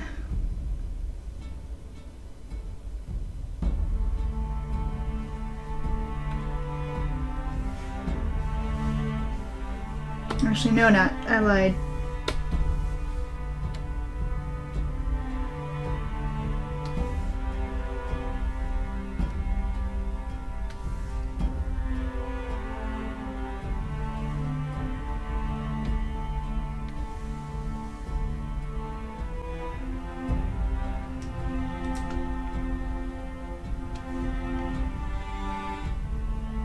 I always wondered though, like, my grandma used to say, when the sun's out and there's thunder, the devil is beating his wife.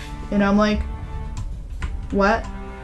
She was from down south, like way south, so I never understood that saying. And then I've heard when angels are bowling, We have a lot of weird sayings down here for random weather phenomenon.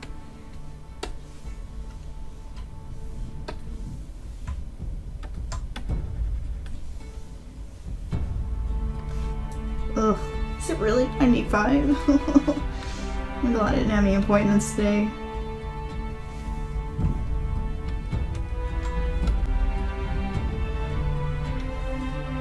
I would just like to maybe leave the house sometime.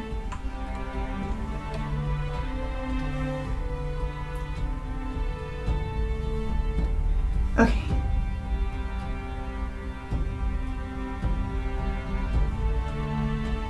Alright, I think I'm good with the eyes. Just looking at them from far away. There's like a division here between where the outside rim of her iris is that gets muddled from far away, so let's try to fix that.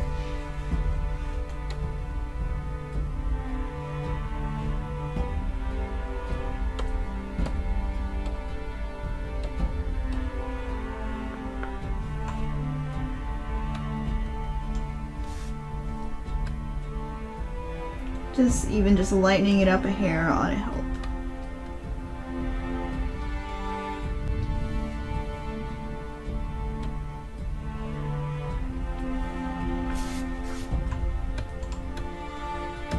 No, computer, I don't want to stretch.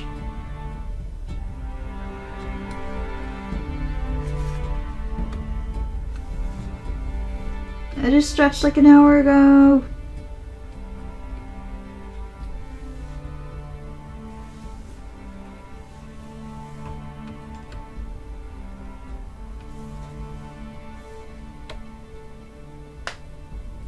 Okay, it's better. I can tell there's a border there. It was kind of bothering me before. Like, it was making her eye look too solid. Okay. Fine, computer, I'll take a break.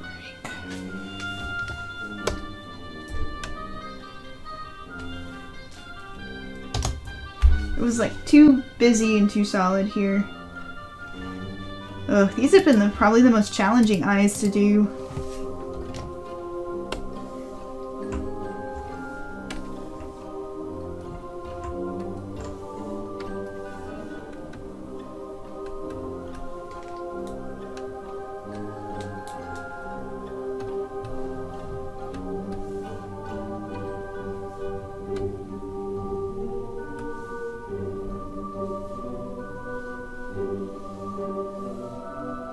You know, I haven't given her cheek blush. All of them have little pinchable cheeks. Alright, what is weather trying to tell me? Let me just check old fashioned, make sure there aren't tornadoes coming. Oh, significant weather advisory. Alright, it's not a tornado, we're good.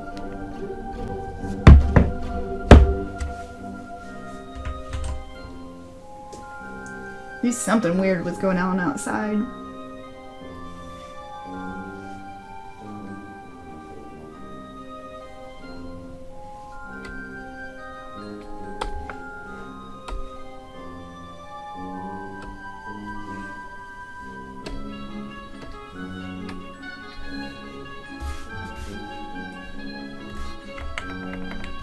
Alright, let's give her a blush.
There is her blushy cheeks.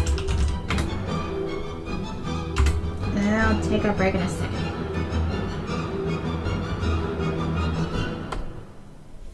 Now we gotta put the needle highlight.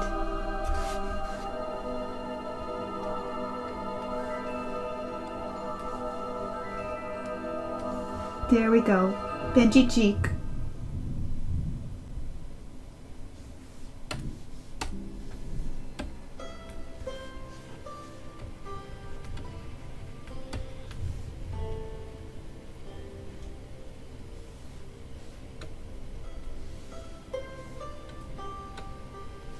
Alright, she's shaping up, she's shaping up. Just gonna noodle with the eyes just a little more.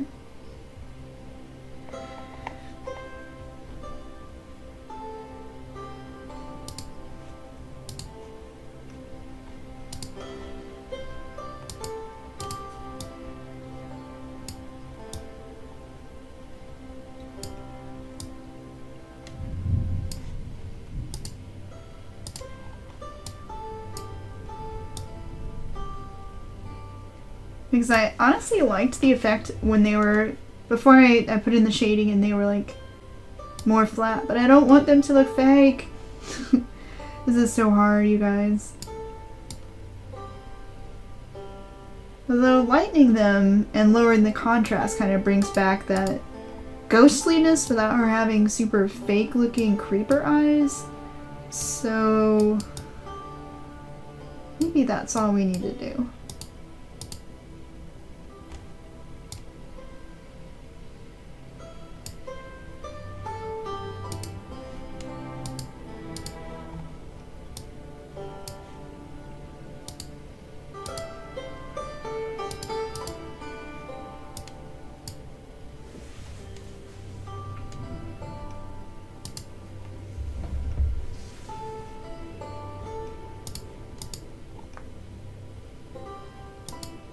I'm just trying out some different blending modes. Maybe something will surprise us.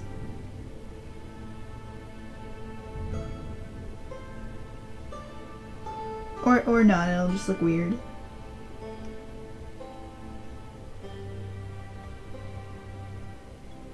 Overlay looks interesting.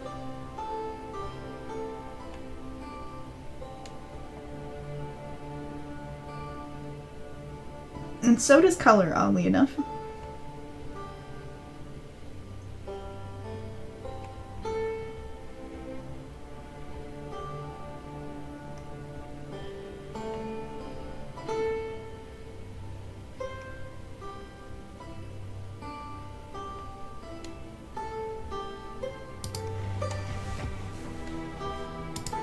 Alright, save time.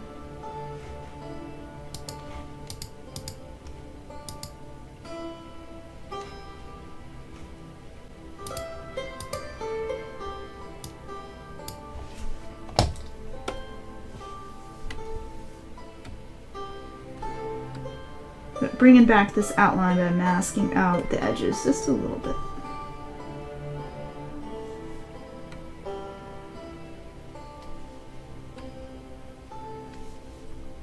Okay, fine, fine.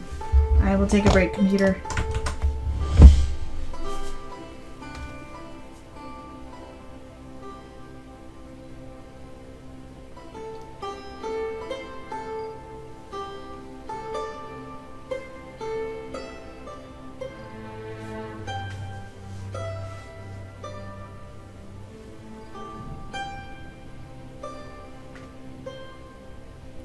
It'd be really fun to have a character with that kind of starburst iridescence in their eyes.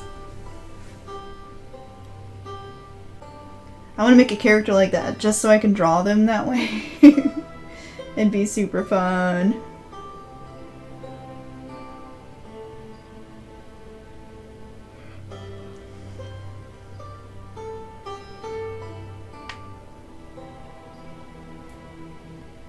And hey, Adam P, I forgot to say hello. Sorry, I've been enthralled in coloring, so I haven't looked up at the chat very intensely till now. So, hello.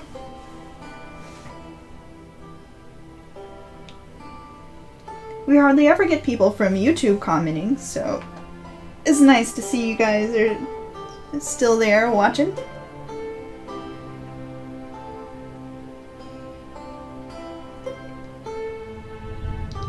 Okay, we're good. We've stretched a little.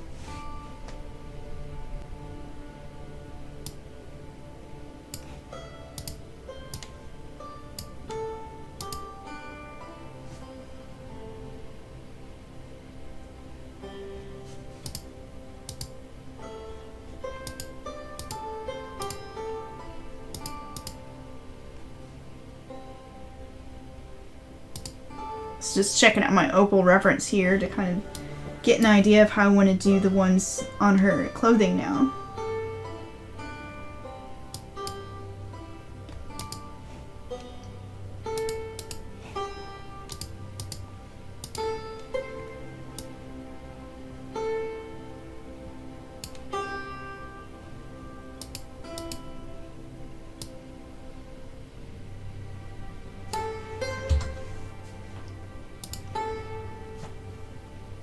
So I think the fact that I mistakenly colored on the sparkle layer actually ended up working to my advantage in the shading in the middle, because now I bumped the hue up on that to bump the sparkles with higher saturation, and I made this kind of cool glow inside.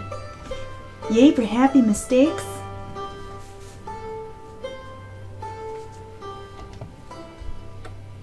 Alright, let's see if we can get the gem on her headpiece going.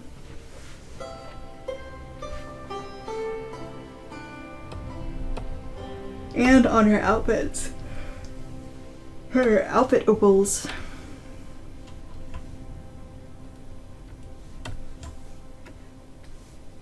So again, the whole idea is to try and fill it in with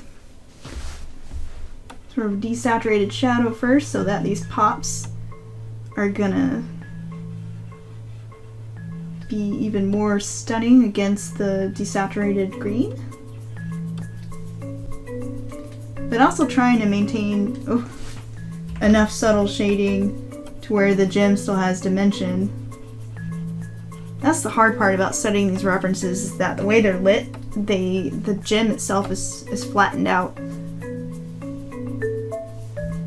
I think because they were trying to photograph the flash. And that becomes tricky. And by flash, I mean the flash in the stone.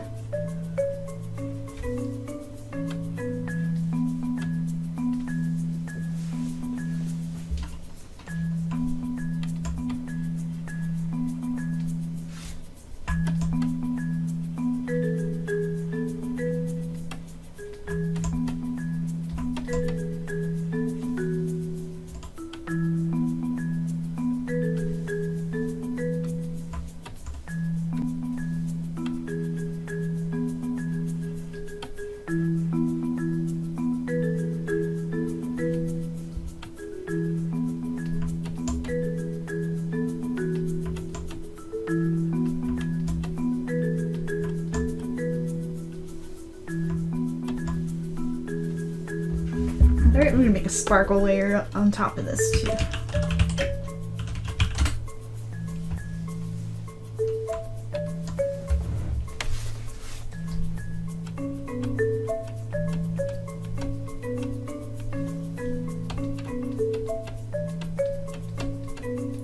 Oh, and a cool fact about opals that I didn't know until I was researching this project was that this glistening that they have inside is due to the fact that they actually have water trapped within their layers. So if you don't wear an opal, it will lose its luster after a while. And that's why they were kind of known as bad luck stones, because you could buy one, and then if you just stored it away and never wore it, it would lose its luster. Now this is what I've read in like lore books and books talking about gems, but I've never like tested this out myself because they're opals are kind of expensive.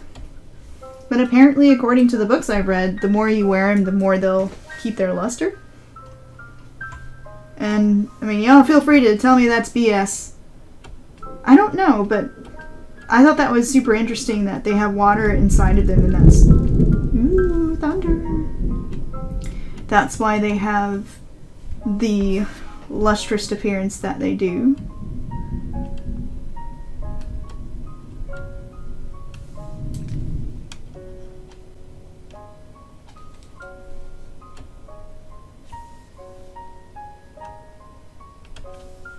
There's just so much fascinating lore about opals. And I think I'm going to cheat a bit and make these pops of color larger, because they're going to get totally lost in sticker size, so we're going to make them a bit larger so it can be read at a smaller size.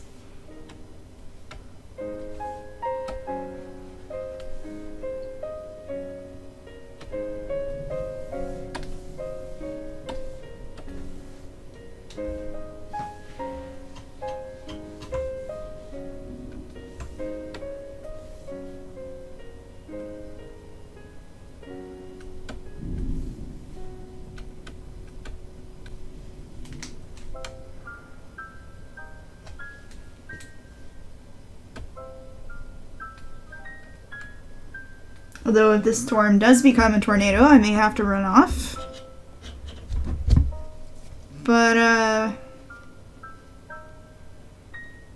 so far it seems to just be a severe thunderstorm, so no tornado warnings. Never dull moment with Georgia weather.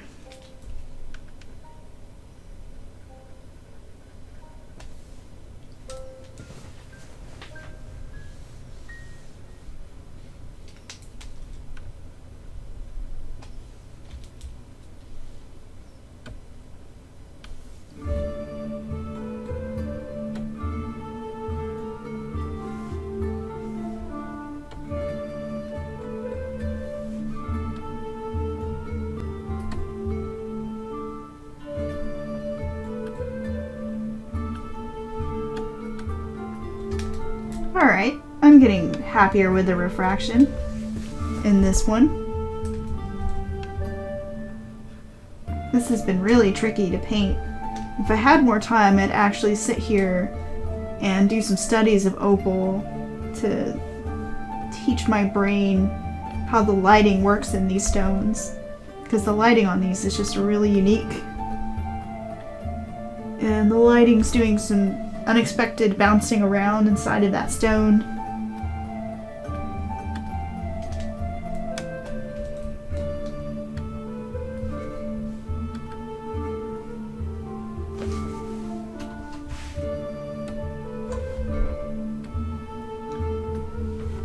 Well, the one thing I might have to run off and do is make sure our basement is not flooding.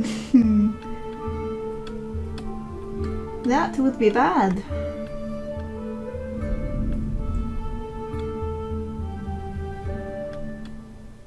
So far it's just threatening, it's not raining yet. We'll see how well my luck holds.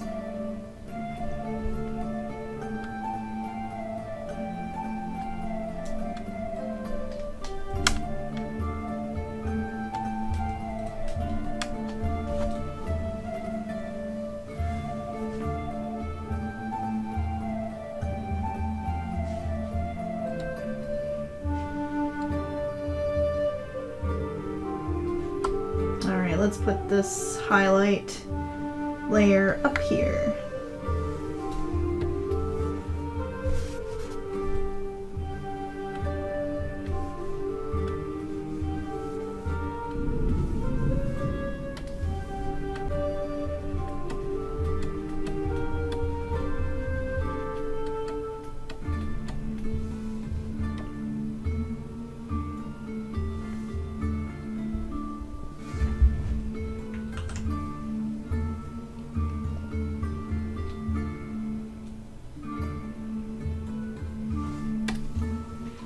Alright, I'm satisfied with that, so let's move on to the other opals.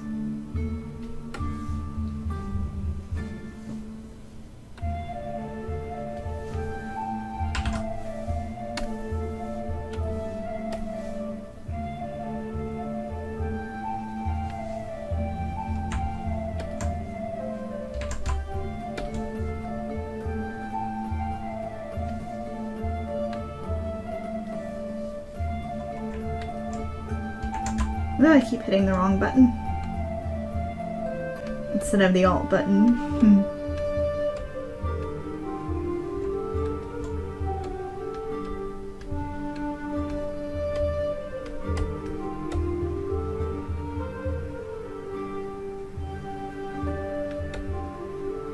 And I think what I'll probably do is that, because this is one of the more central focal points, this one in the middle here, I'll probably end up making the flashes on that one a little more dramatic than the ones here on her wrists and armlets. Oh, now it's raining.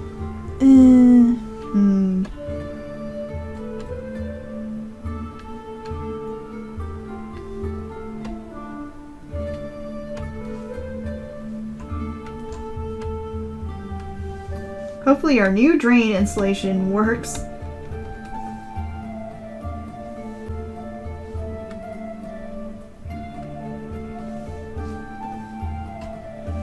Yay, sparkle time!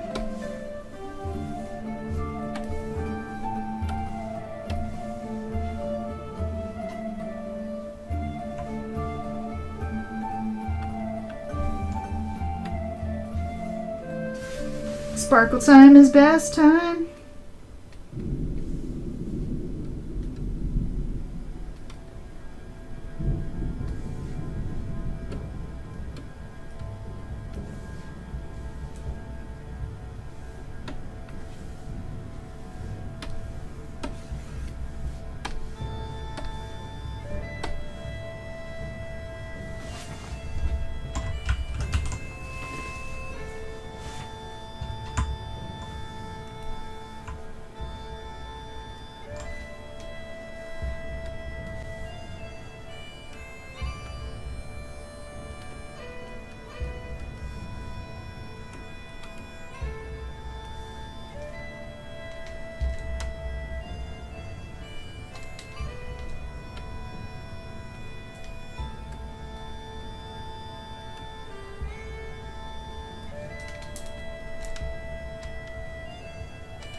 It's those sparkles that really sell it.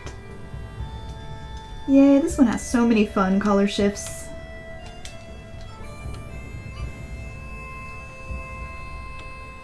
I think these just got crazier and crazier as I went along. Like, for those who missed out, the other Autumn lady. Is it Autumn? Yeah, she's Autumn, I think. The September gal. I gotta show her off real fast because I was really proud of how that one came out.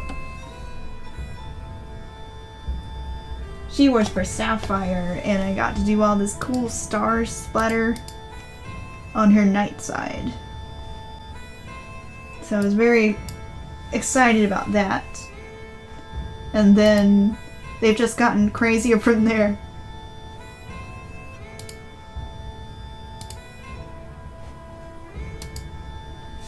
Because I'm apparently masochistic.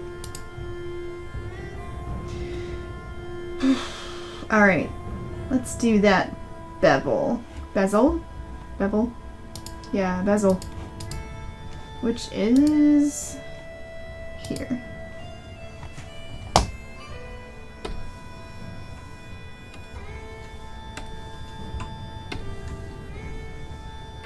Hopefully Streamlabs is not crashed and people can still see me.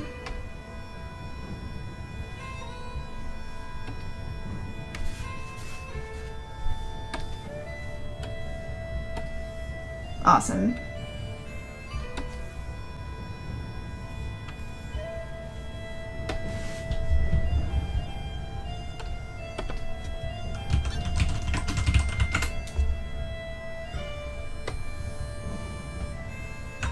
It's just not been my day for computer stuff. It's not been my week.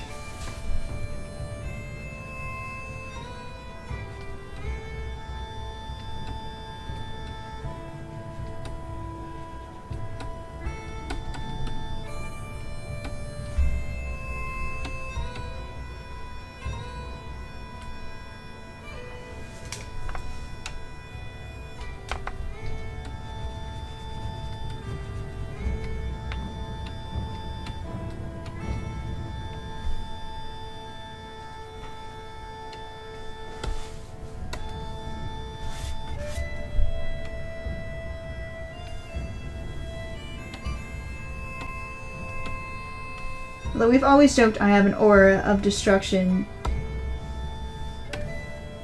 And I've gone through so many hard drives.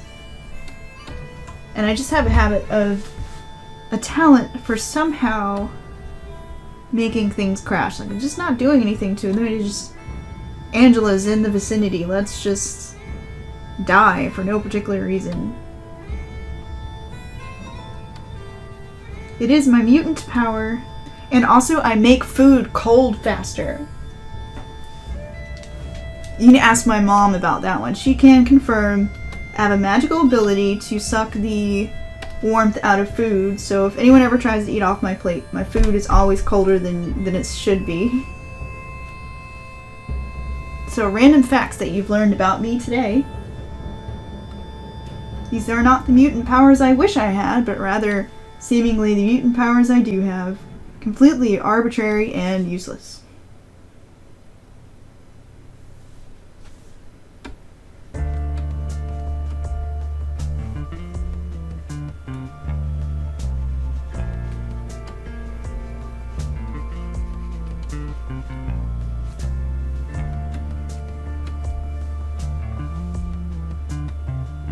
Yay! Hey! I didn't even realize, but we're just about finished with the figure. It only means I have the opals on the outside to paint. And I just don't feel like I've mastered them.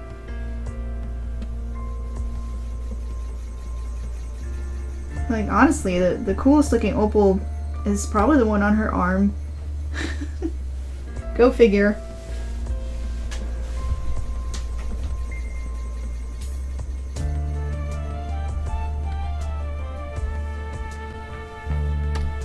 Alright, let's paint her tapeworm ribbon. Since Reddit, one of the funniest comments I got on this picture was, it reminds me of a tapeworm. And it was such a clever metaphor, or, yeah, simile? Oh my god, I'm the worst English major ever. Simile is, something is like something. Anyway, they called it a tapeworm. And I thought that was funny. So I have dubbed it her tapeworm.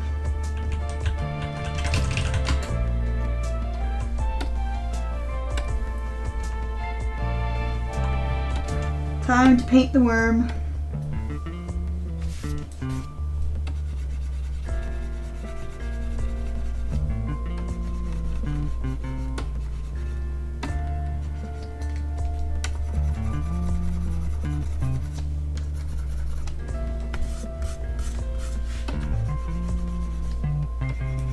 Reddit just comes up with some really interesting descriptions for things.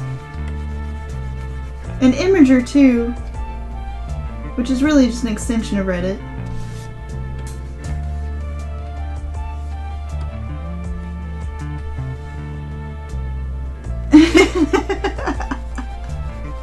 It does sound like a euphemism, doesn't it?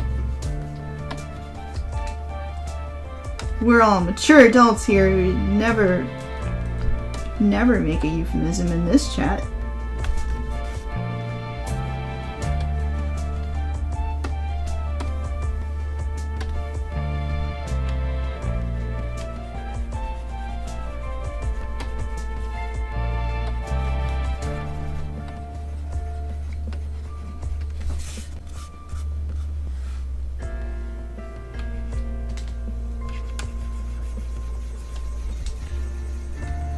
And I think I said this last chat, but for those who didn't catch that one, I also had people saying it reminded them of a butterfly proboscis, which I actually found really intriguing, because once people started pointing out the butterfly similarities, I was like, I can kind of see the butterfly similarities.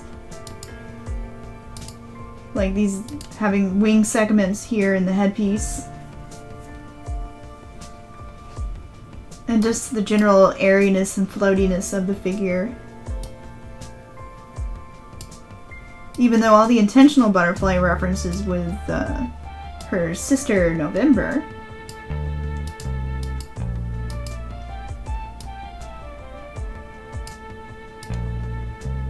Ooh, this looks interesting with different colored shadows.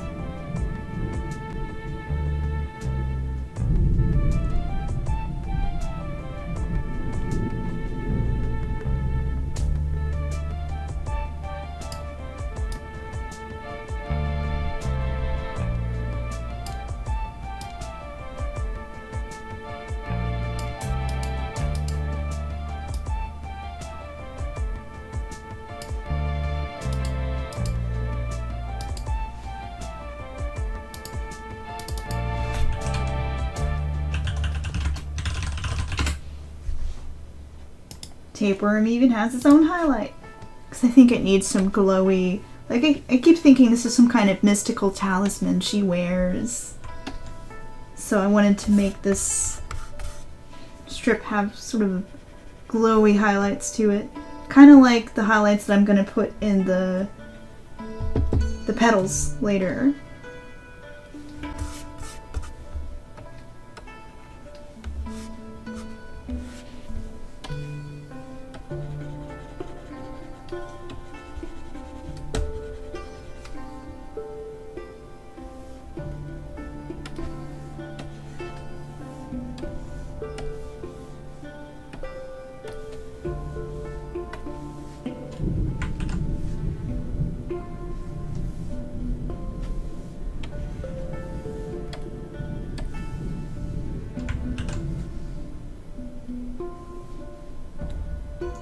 Yay, it's coming along.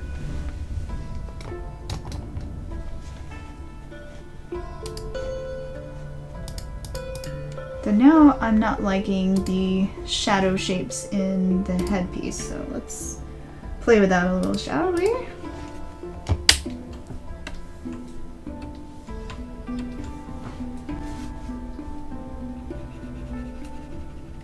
I just think the highlights there are distracting, so I'm just gonna get rid of them.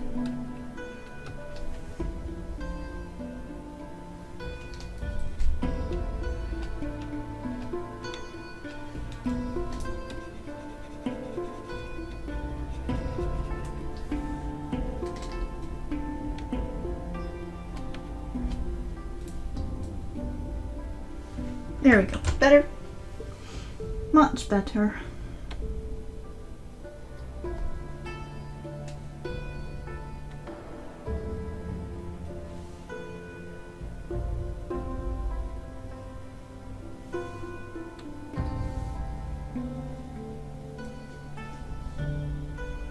Yep.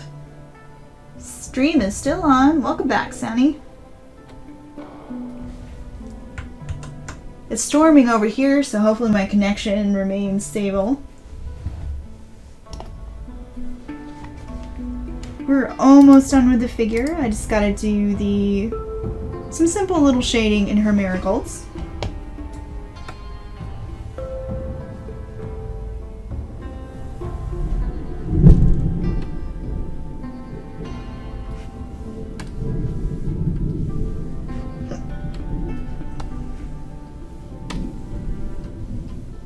Time flew with this one.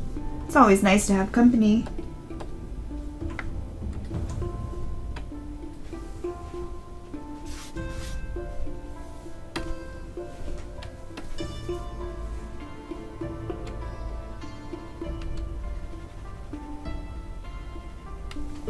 Oops. Forgot to make a separate layer. Let's make a separate layer. Headpiece, miracles. Shadow.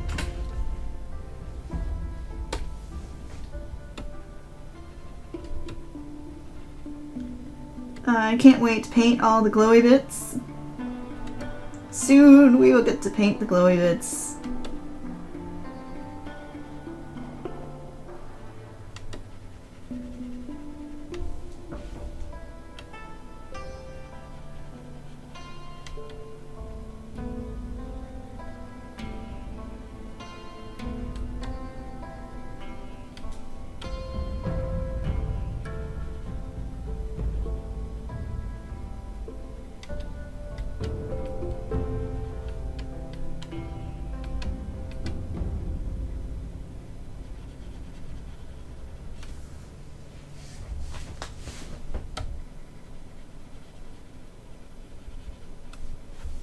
Just putting in enough shading to infer that these are petally.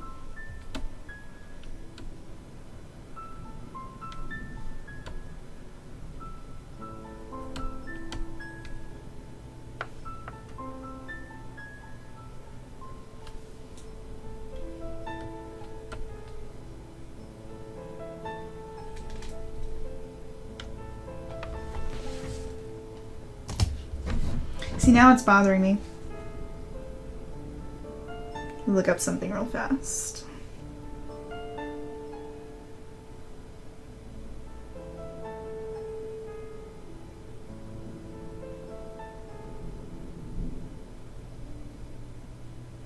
Okay, I was thinking of the right thing. A simile being something is like something else. So my brain wasn't just misremembering a figure of speech or a definition. It's been so long since college and I have not had to really bother with doing anything like we used to diagram paragraphs for fun back in college when I was an English major. But I'll admit I was terrible at grammar. Like, I did what I needed to do to pass. And analysis was more my thing. Critical analysis and creative writing, that was my favorite part of being an English student. Even though I did work at a writing center for a while, back when all the grammar stuff was super fresh in my head.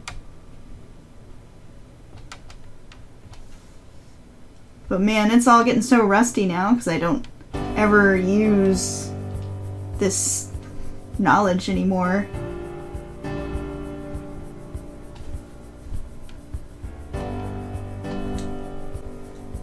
I used to know grammar real good.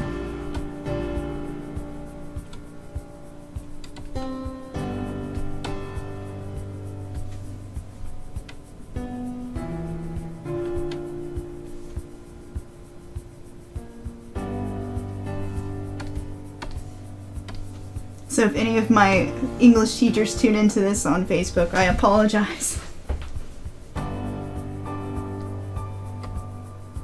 I miss my time there at West Georgia.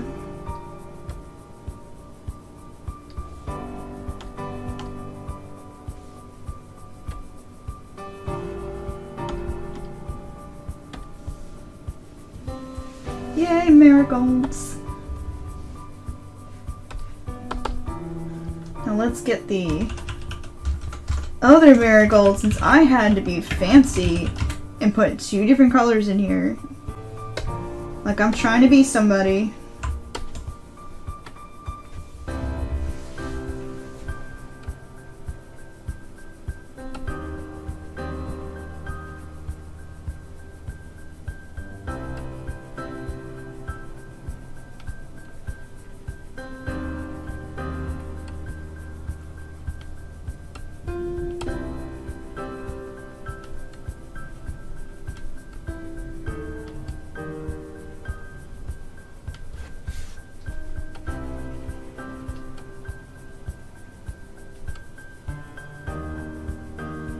So if you're new to the chat and are tuning in, feel free to leave questions. I love to answer questions. Otherwise, I just ramble, kind of whatever comes to mind. So please, leave questions. Help me out so I'm not rambling. Whatever comes to mind. Or even just say hello. let me know what you're working on while you watch my stream. It's always fun to see what creative and awesome things you guys are doing.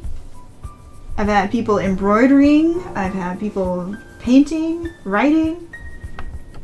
It's awesome to see what kind of creative energy you guys are putting out in the world.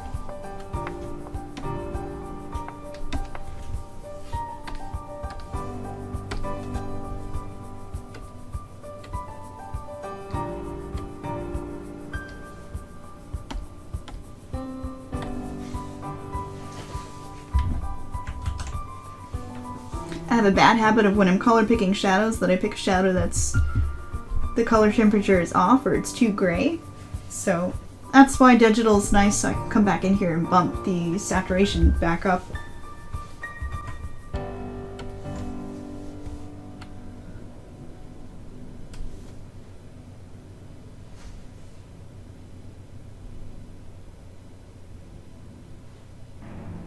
Oh man.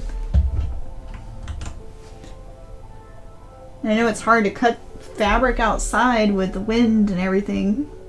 Good luck with that.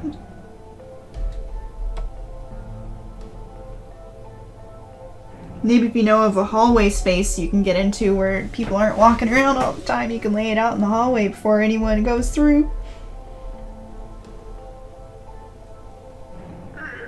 Okay. We're almost done. We're almost to the glowy bits.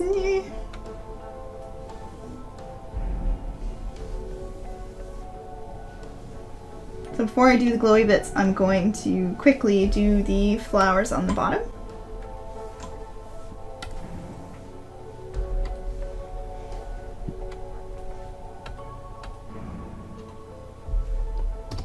And I think I changed my mind. I want this flower to be orange too.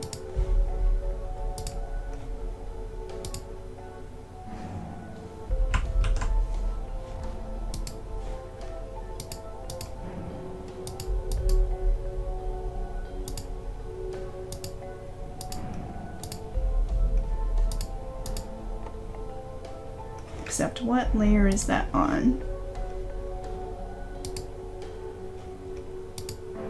Oh, whoops. These flowers should be on this other layer.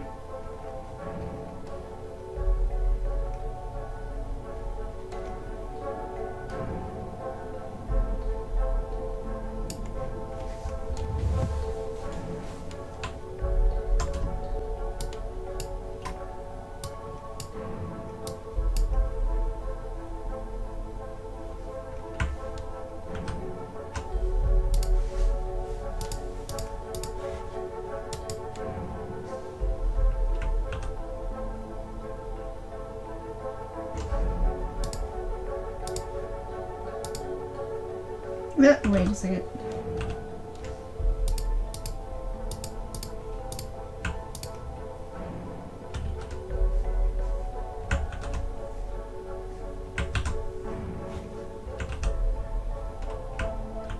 There we go. Paste fail.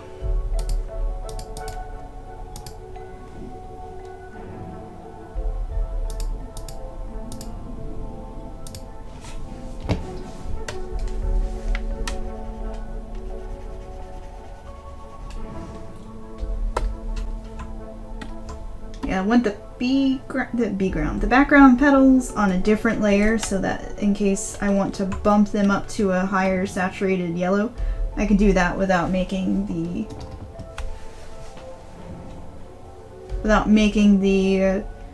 flowers down here the same saturation.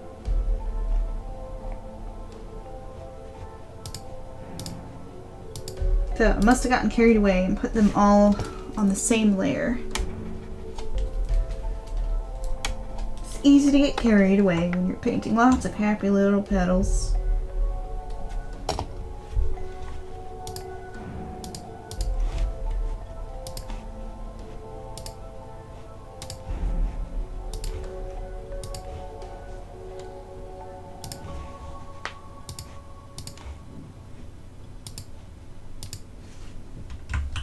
Ah, better.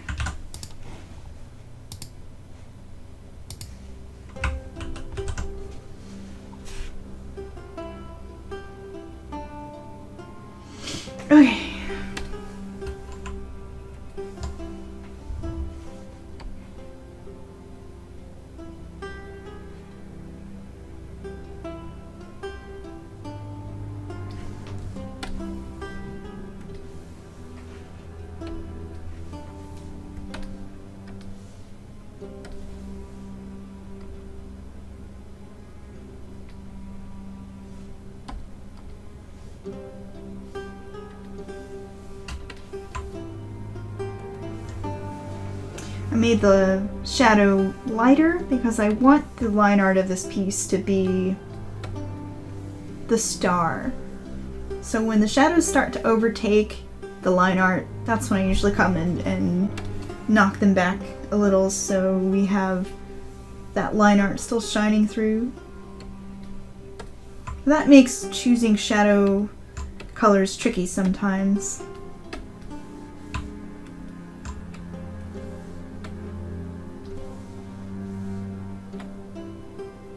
Alright, time to shade.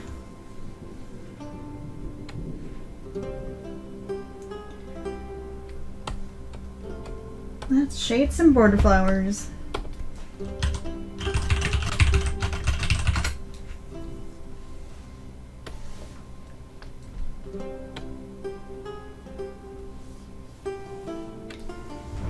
Usually I would just pluck out the ones that are in the back. Ooh, I need to change the line art here. The line art's still the color matching the yellower ones, but since I changed it, I've got to fix that too. Whoops, there.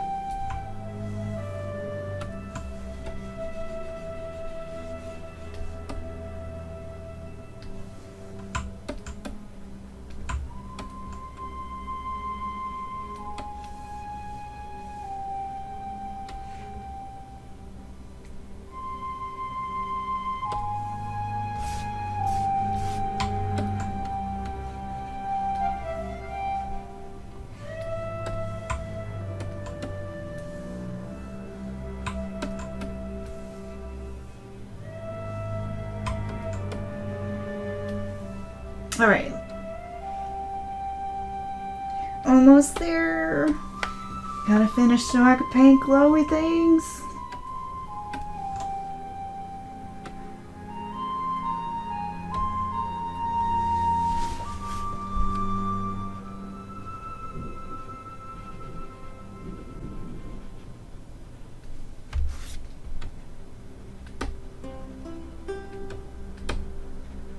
Trying to preserve that petally puffiness that is marigolds. They're very bunched tightly. And they have a lot of small petals. They're very dense. I think that's why another reason they're used for necklaces and purposes of that nature. They seem to fit the use.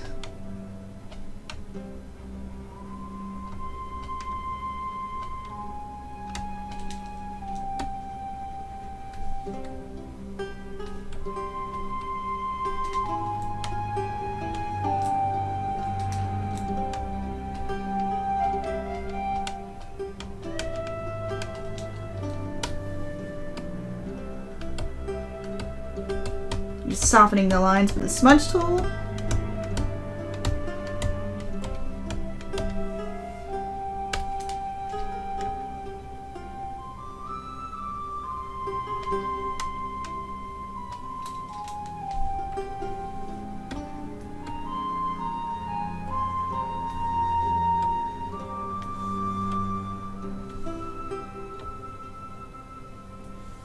Yeah, I like that. That works. In fact, I may go and make I'm gonna make the headpiece ones more along the lines of the shading I used here. It's getting a little random with the headpiece shading.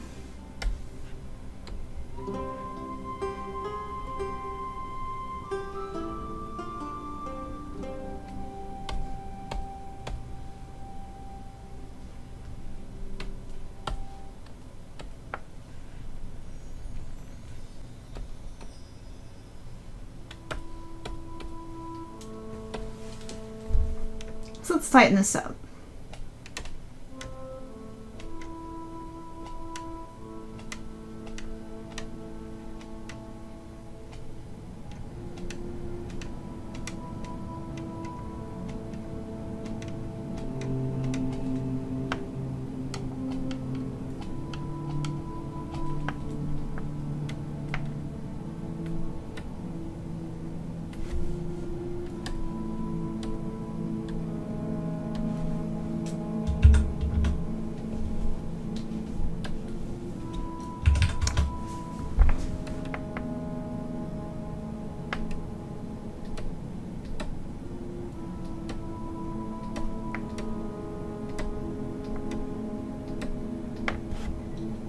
Oh, hey, you know, the other cool thing I forgot to mention was that the live-action movie trailer for Disney's live-action version of Mulan dropped recently, and I'm so hyped about that. Mulan's always been one of my favorite Disney movies, and the way they've chosen to present it with just the costumes and everything looks like it takes what I love about the animated one and then brings it into this whole really cool period drama sort of look. And I'm excited about that. Like, it's bringing something new to it, but in a more... It feels to me like a more meaningful way than something like Beauty and the Beast did, because I didn't like the Beauty and the Beast live action one that much. The costumes were gorgeous, but it just felt kind of like a rehash that didn't bring much new to it that was really worthwhile. Other than the best reaction to arriving at a house and finding that a teacup is talking to you. That scene where the father goes in and is like, okay. It is so funny. But other than that one, I didn't enjoy that one as much as I thought I would because, I don't know. It's too much of a rehash. So if you could strike a good balance between bringing more detail from the setting and still having something unique, then I think it ends up well. But we'll see. I'm kind of curious where Mushi is. If they're saving him for a big reveal in the movie itself, since he didn't seem to be in the trailer. Did I say Mushi? Mushu, of course.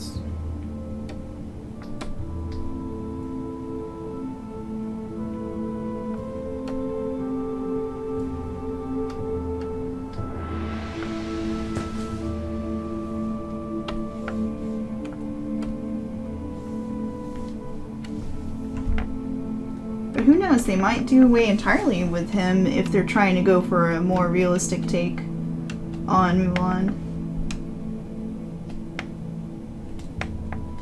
Which I'm still unsure of if they are or not. I wouldn't mind it though, if they just got rid of all the magical elements and went for a more grounded version of it.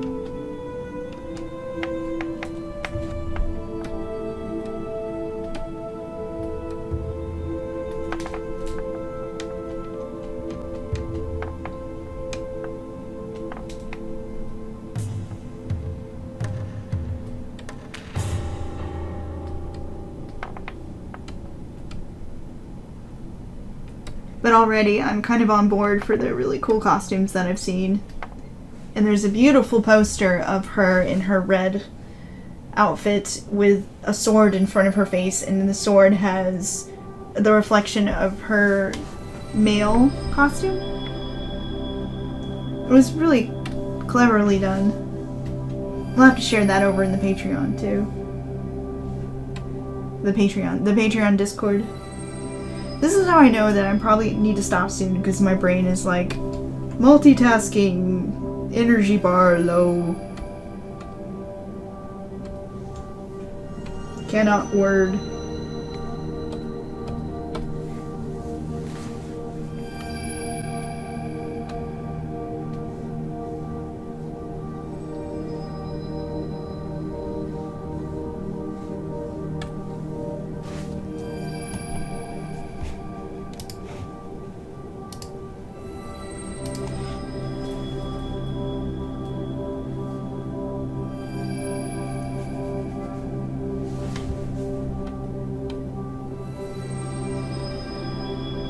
But soon, it'll all be worth it, because I'll get to paint the glowy bits.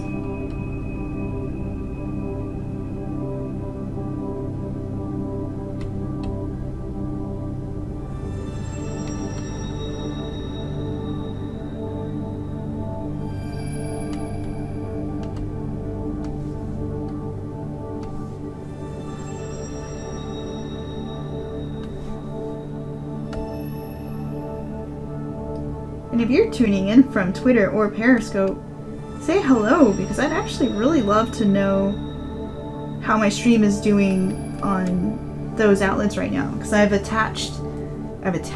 hooked up some new outlets to my Restream, the program that helps me simulcast to different platforms. So just added Periscope and Twitter today. So if you're there, speak to us. Give us a sign you are there. Because I'm not actually even sure I can see comments from people being a free user. But honestly, I should just give Restream some money sometime, because they've really been helpful for being able to conveniently stream to you guys either on YouTube or on Twitch. That's been super cool.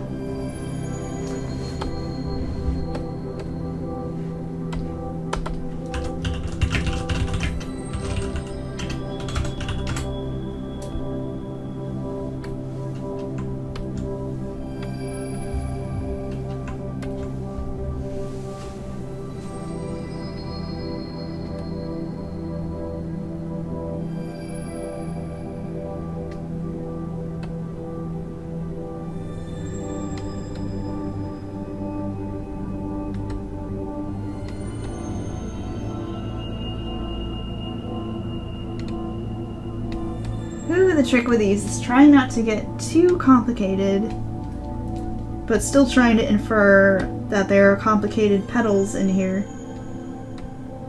Since I don't want this picture to get too busy. And the stylization is supposed to be somewhat simple. But as you can tell, I kind of failed at keeping things simple in these Autumn ladies. Autumn ladies just refuse to be simplified. They are complex ladies. They got layers of meaning. That means I have to draw all of the detail.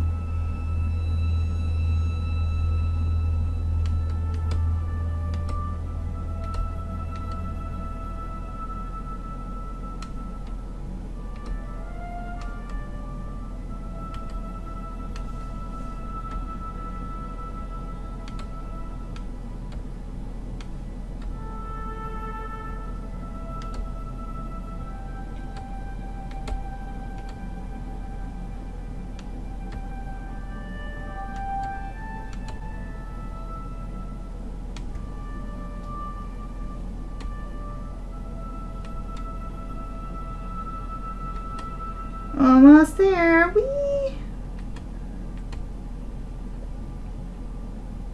Glowy bits, here I come.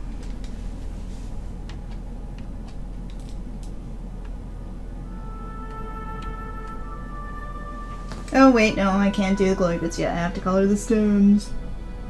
Ah, stems. Boring old stems.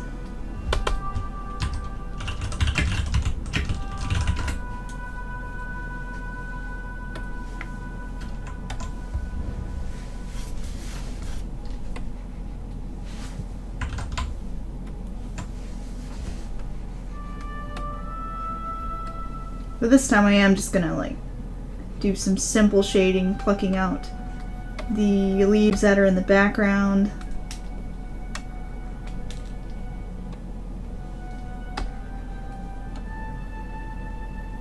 Easier that way.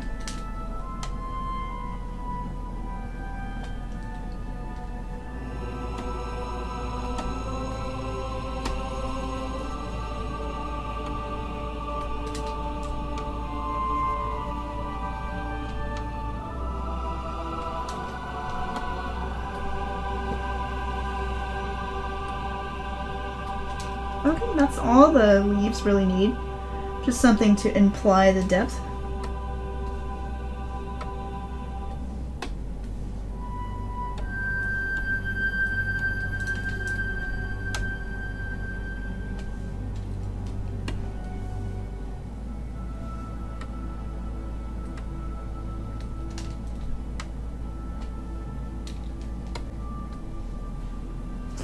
And saving. Yay! It's sparkle time!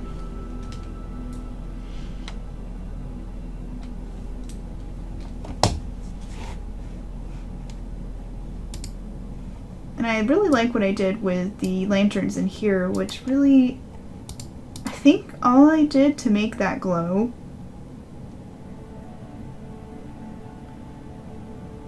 was to colorize the lines with a high saturation and then do a really soft shading around it that I used a Gaussian blur on, and then come back and add little light in the rim to imply that it's picking up light from the lantern. So you can do that with the wisps too.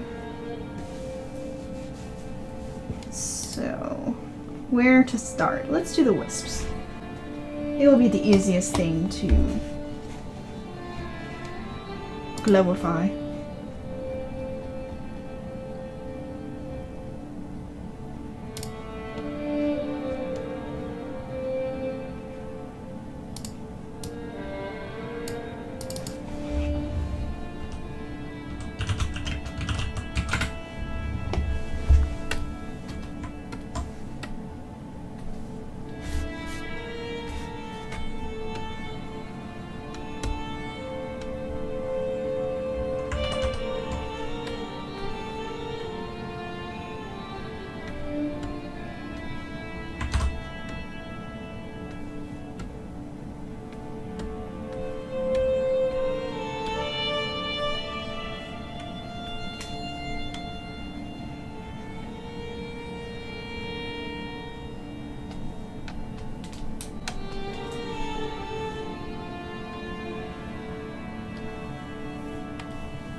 Let's see if we can pop these wisps with linear dodge.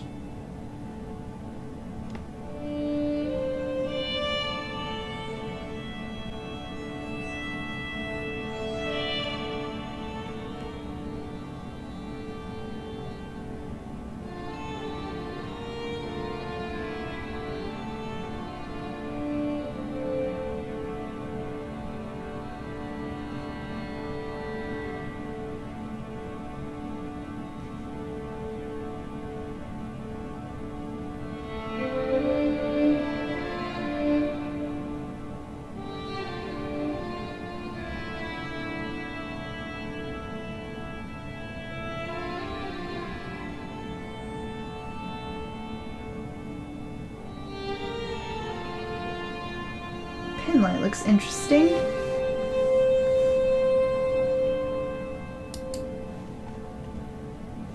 Gives him a nice subtle glow.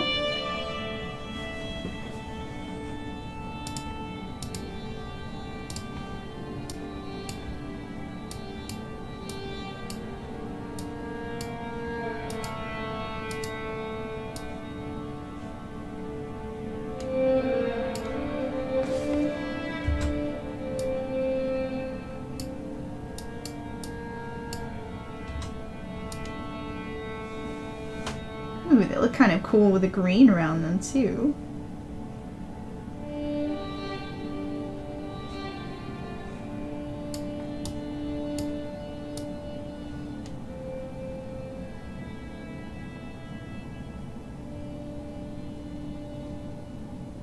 Actually, let me see what happens when I put the wisp aura behind the wisps.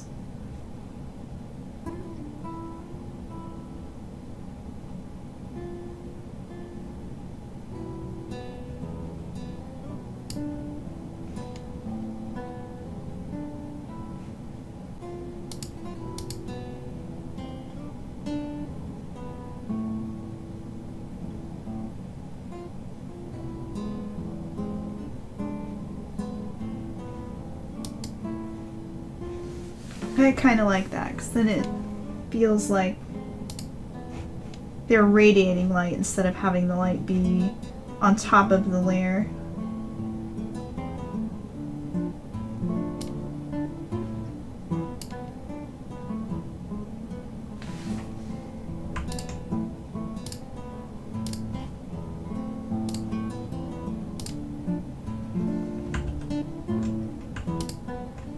Although I can see the dress is blocking the aura on this one, so what we're going to do is mask out the wisps and just drag this layer on top of everything.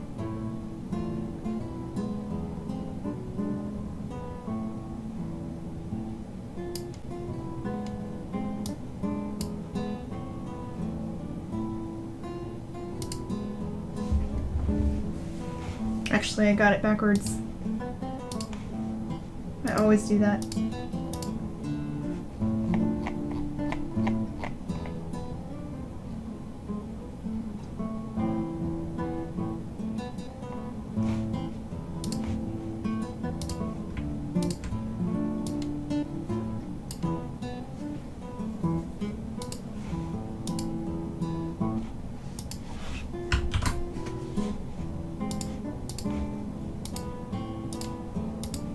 There we go, that's what I meant to do.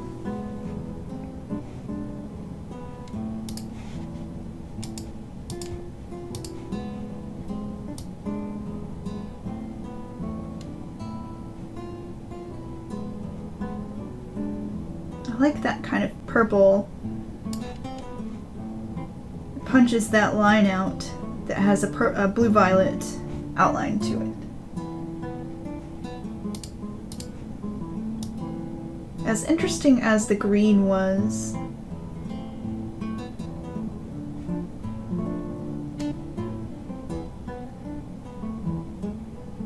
I think I'm gonna stick with purple for now. Save.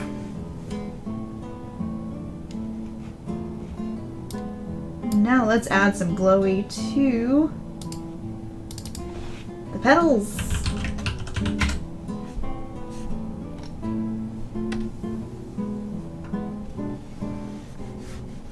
But I don't think I want to make all of them have the same amount of glow, because that would get a little distracting.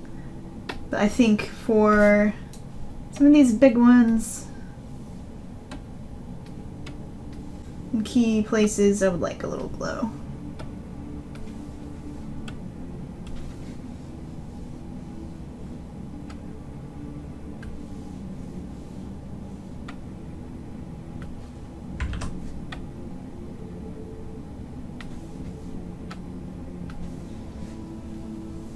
That's all we need, just a few in key places. A little glow goes a long way. Ooh, prettiful. Add one there.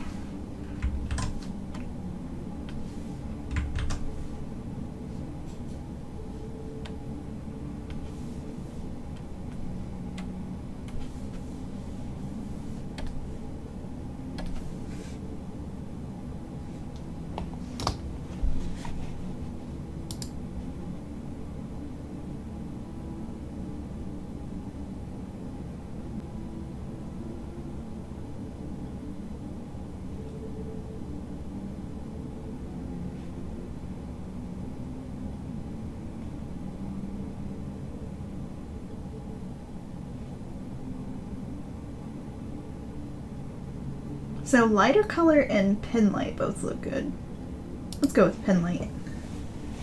And let's play with the color, with the aura color, just because it's fun to play with the hue slider and see what pops out. And we're going to do the same trick I just did with the wisps, where we're just going to mask out the petals. Or maybe we're not. Let's leave it without masking it out and see what happens.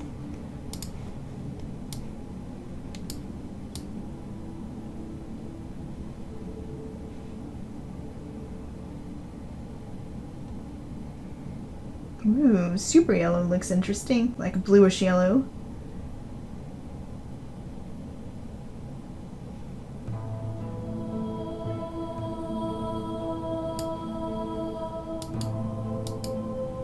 But no, I think with the think with the yellow we got going already, it is complementary to the blue. Or the orangey blue, rather. The orange and the blue. They play off each other well. So we're going to leave that bluish aura next to the orangey yellowish aura. That works. Hooray! Unless I come back and change things later, which sometimes I do, I think I'm satisfied with the main part of this piece. Just have to do the border gems next. I think I'm gonna... Actually, no, I can't move on yet. I'm gonna add a little bit of the blue here in her face, if it won't look strange. We're gonna try it and see how it looks.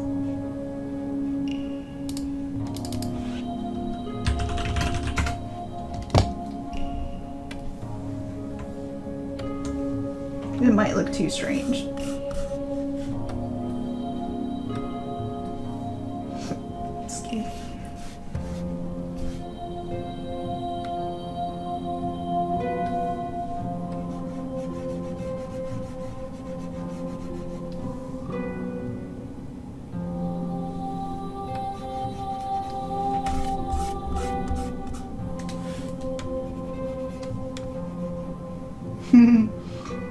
You know, I've never played Portals, but I really need to.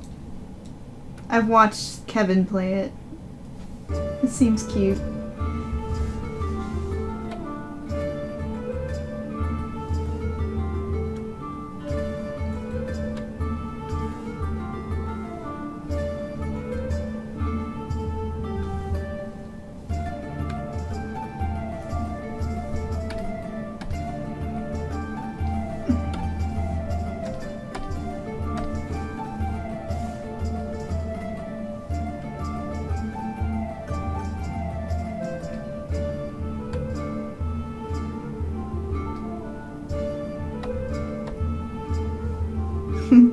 Now you guys know how much of my process is just wiggling the hue slider around until it looks right.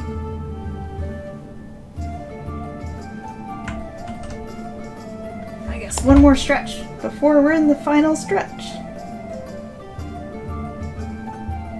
Can I see something I want to change in the eyeballs again? I want to make the sparkles in her eyes just a hair bigger. Okay, stretch time. Stretch with me if you like.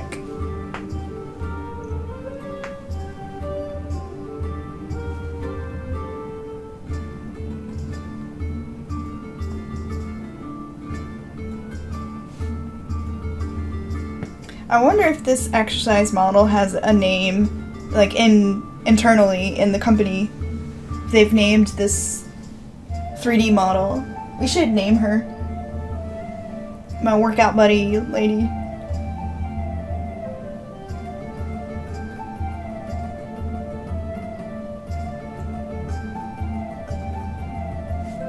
Janine, who loves her some sheep.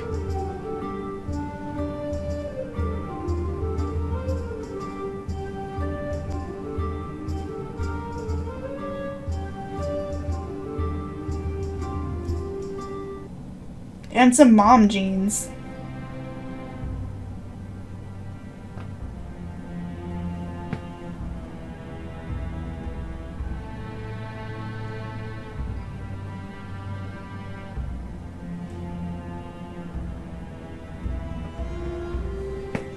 Well, everything's cracking. I guess I did need to get up and stretch. Okay.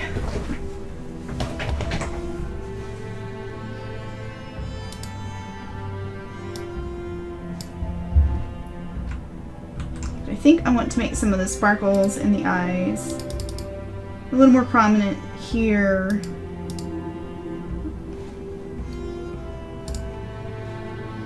Anyway, the busyness of these sparkles is bothering me. Even though I know technically they're right, but they're just not reading well from far away.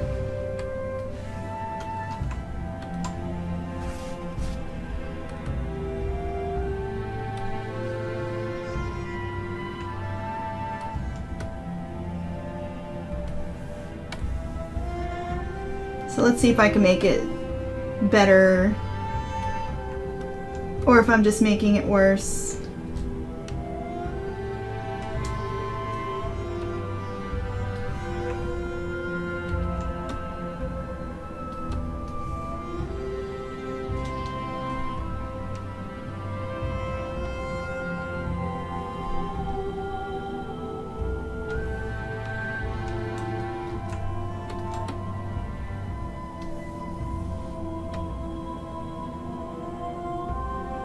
I definitely like it with larger shapes in it.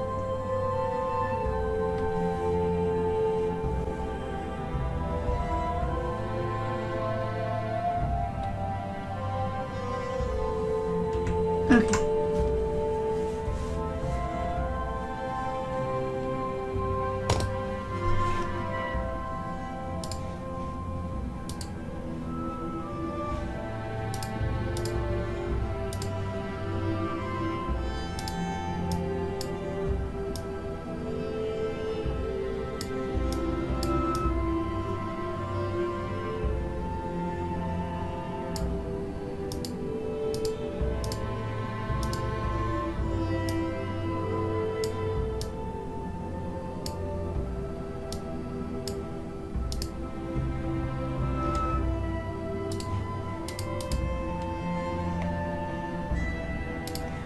And now I'm just fiddle farting with color levels.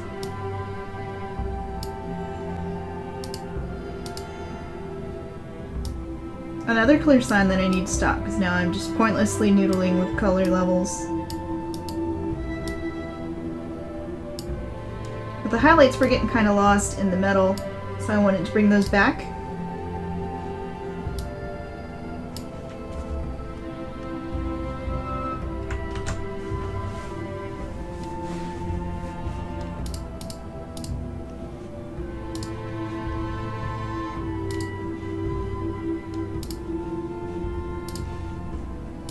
I also had a change part about these little border elements. I want to change them to be the darker gold.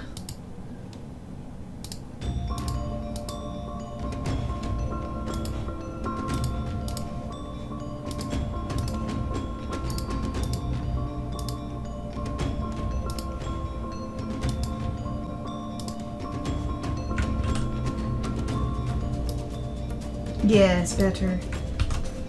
Sometimes I can't explain to you guys why I need to do something. Sometimes it's just a matter of if something feels right or not. So I guess the only thing left to do is to try and BS another opal.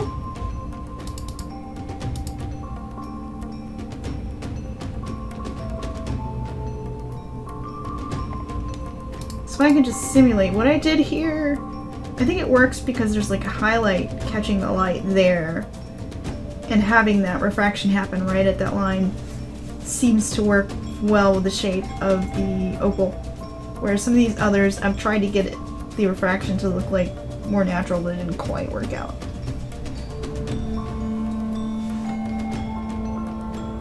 So it's probably one of those pictures where I'm like, oh, I didn't know how to draw opals when I made it.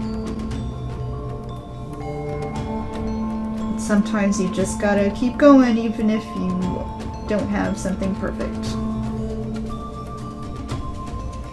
Sometimes these things happen.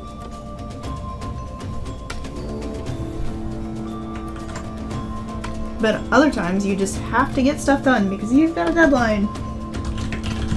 And no one else will notice but you that it's wrong.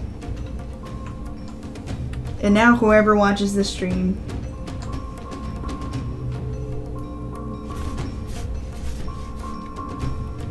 Alright, let's pull up that opal again for reference.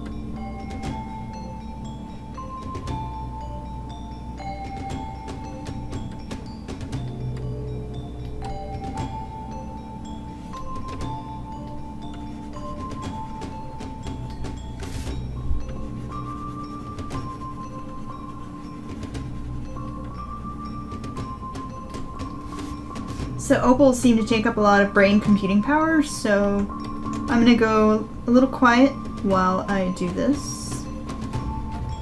Opals take a lot of CPU, yo. Even though it's technically a pretty simple form.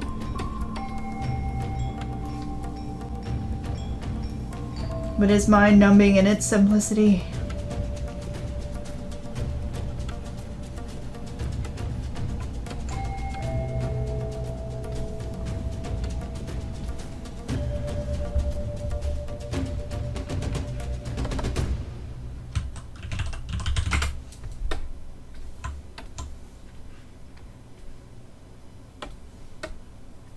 But for all intents and purposes, it seems like a semi-translucent stone.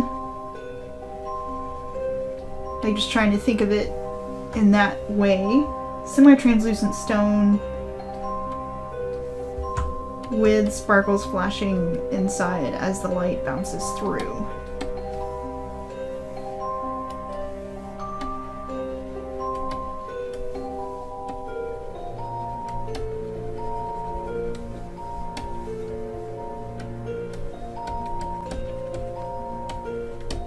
Ooh, I gotta sneeze. Oh, and it won't come out.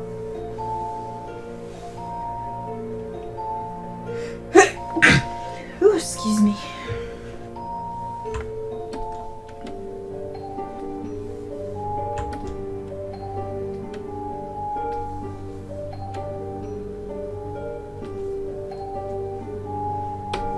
Okay, we're ready for sparkles, I think.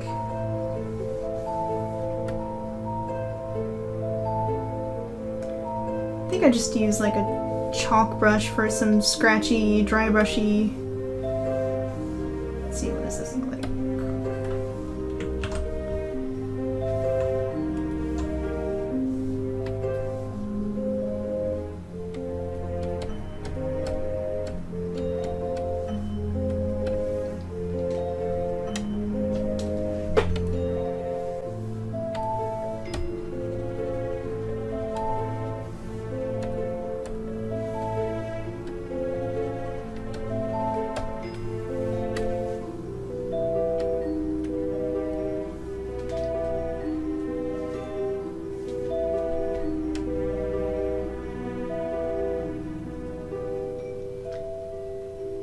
And I'm just kind of like coming back in with the eraser to erase back in some harsher edges and to make this look like speckles.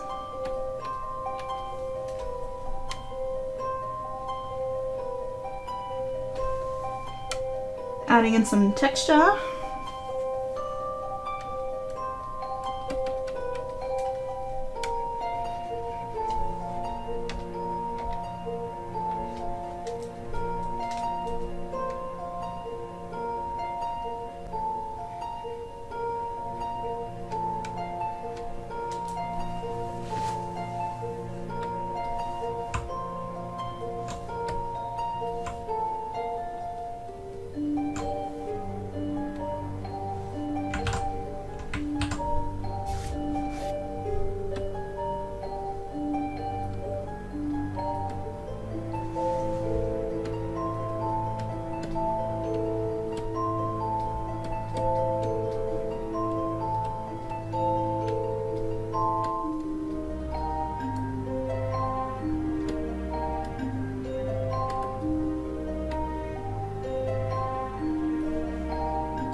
Actually, let's see what happens when I step that shadow back in the base form.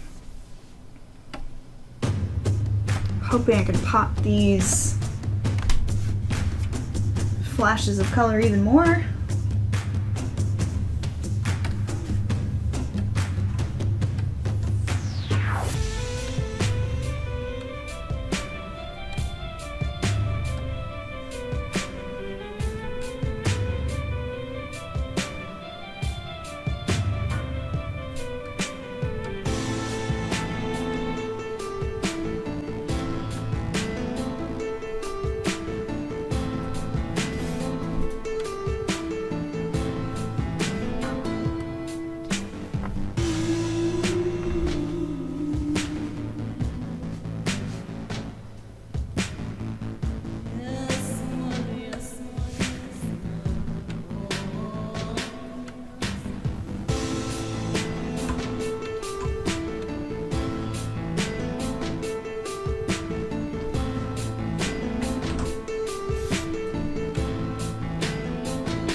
this needs to sell it is that highlight on the very surface. Show that it's a glossy stone. Like you have this shape right here. Let's see if that helps.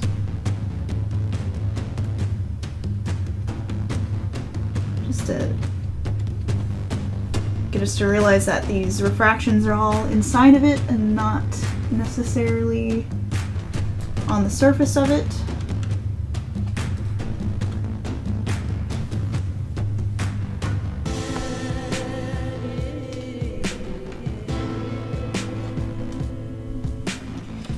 Phew, opals are tricky though.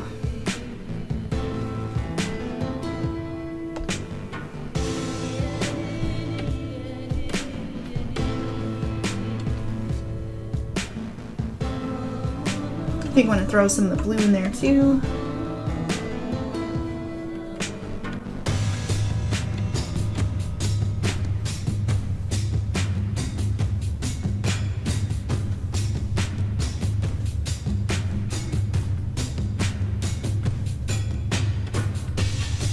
Every color in the opal.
Ooh, I just found a way I could do Snowflake Obsidian with Subtract.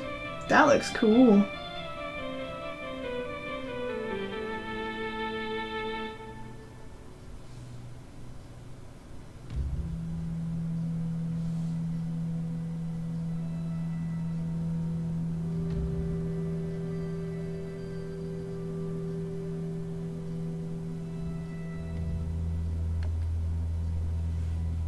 Finally found a use for the divide blending mode, which I'm not even entirely sure. Let's see, let's compare. Normal, divide, normal. I feel like I'm taking an eye test. I kind of like how divide sort of blends in some of the sparkles but not others. Let's stick with it. I can dig it.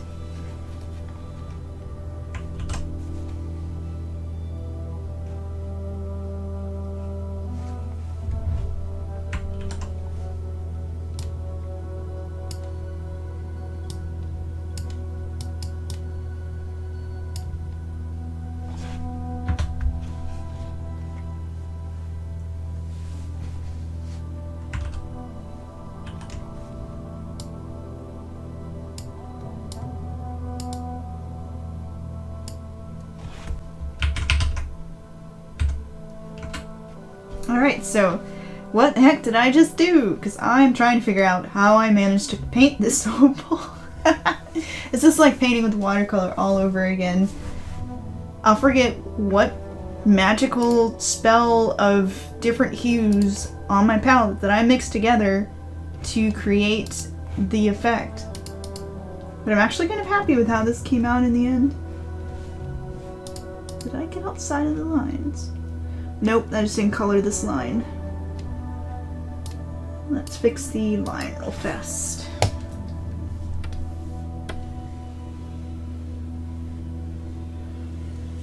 Because it's a very bright green line and it needs to be darker, so.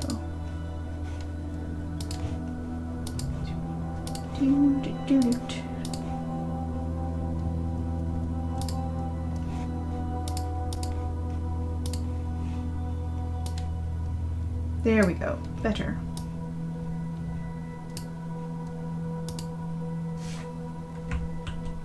Seriously, how did I even do this?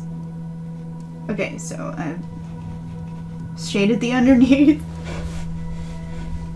And then I smudged some of the pink.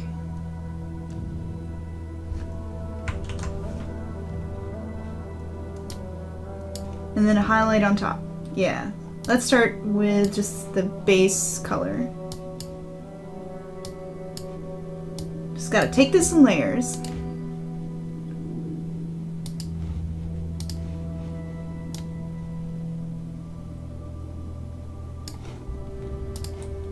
And then this is the last element we've got. And then I'm gonna just copy and paste the gem because I'm lazy.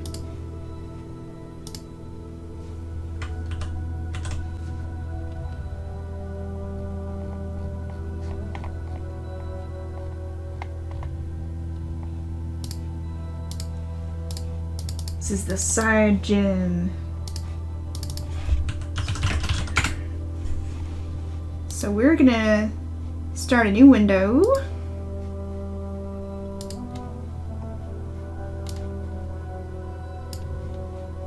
And zoom in on this. And have this one open here so I can... So I can kind of eyeball what the heck I did to make that and replicate the look with... Wait. Okay, I did it wrong. Let's try that again, shall we? We need this one here. Need a new window.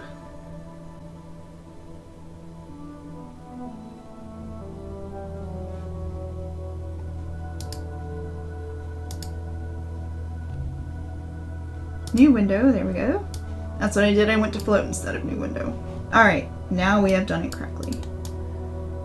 So anything that's I change on this side is going to be reflected on that side too. It's a handy trick for if you need to reference another part of your own piece, or if you have a monitor that has crappy color, like my old Cintiq had really crappy colors, so I had to double check my colors on the secondary monitor. I would just keep my image up on a secondary screen and check the colors as I worked. It's also handy for if you're trying to have a good idea of what the overall zoomed out version of your piece looks like. So yeah, that new window trick is super handy. It's one of my favorite little quirks of Photoshop.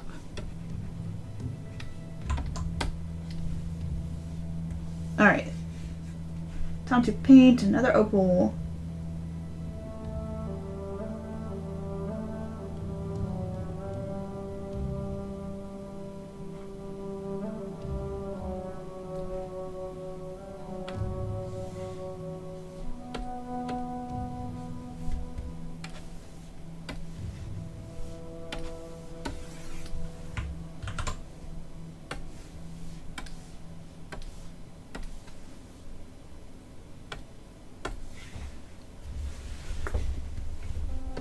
So we're just going to do what we did last time. We're going to paint this as if it's just a semi-translucent gem. Oh, I see what I'm doing wrong already. Gotta remember that transfer for that nice blend.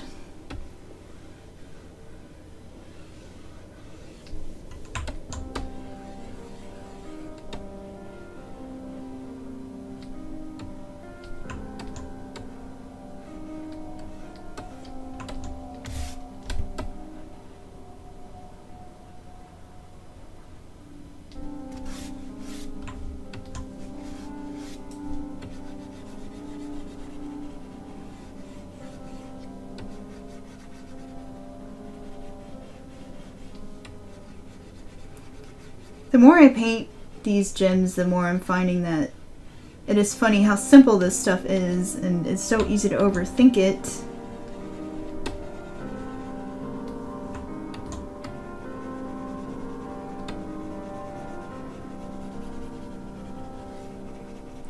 Although I'm also reminded that I need to sit and do some studies of different textures like gems, because that's one of my weak points as an artist. I think I've done watercolor where I just rely on the ink work to do most of the heavy lifting for texture, that rendering texture out this detailed and this pointedly with lighting and all this stuff, that is something that I've grown rusty at, so better get my butt back to studying. Alright, so that's our... oh no! That's our base layer. Don't know how that happened, that was weird.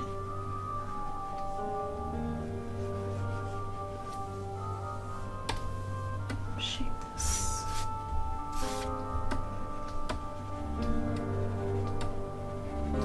That's our base layer, and now for the sparkles.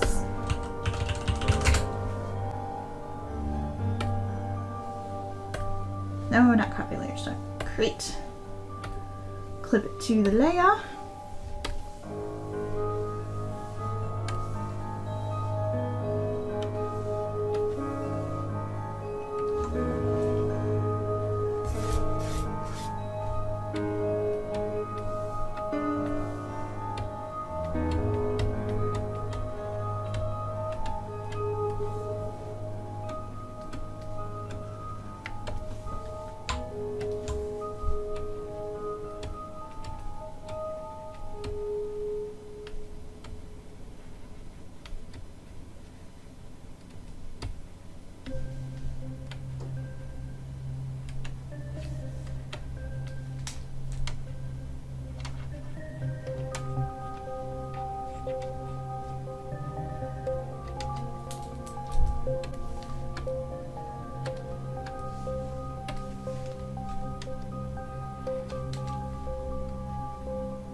I actually think this one's coming out better than the main gem.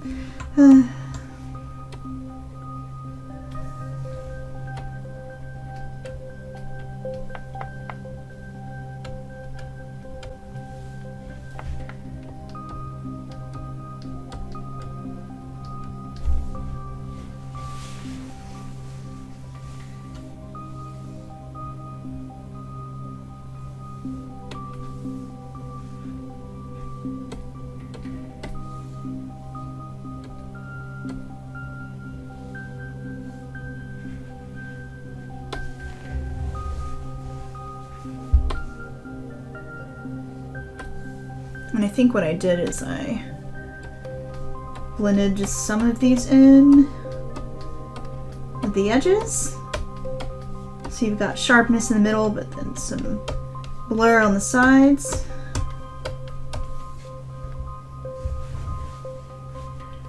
And then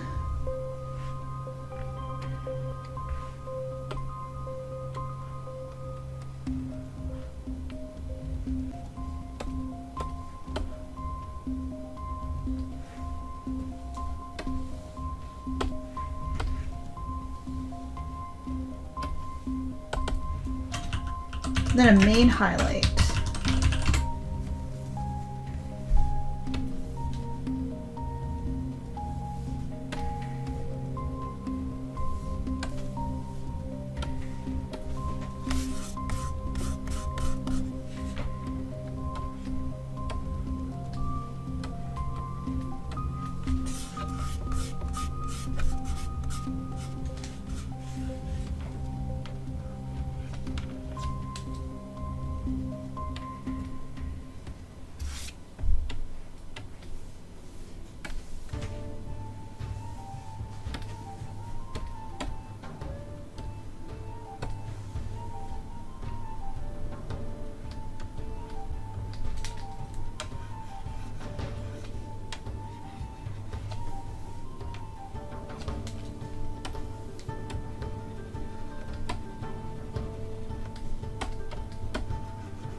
Alright, I think we've got it.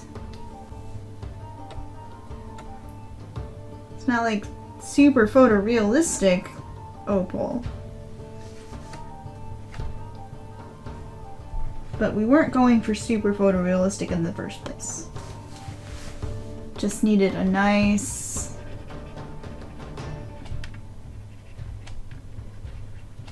stylized opal.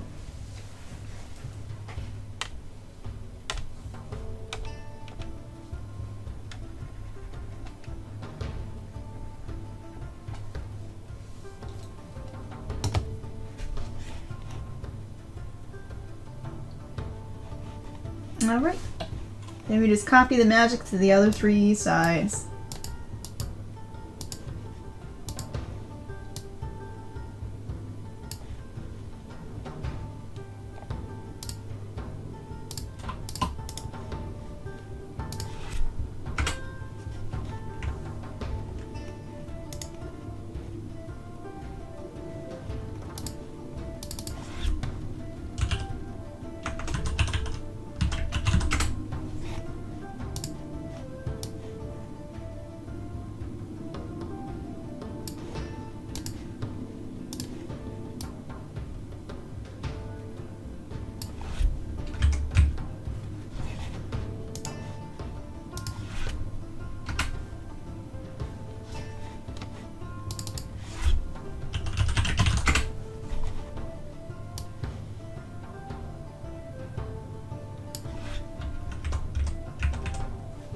Okay.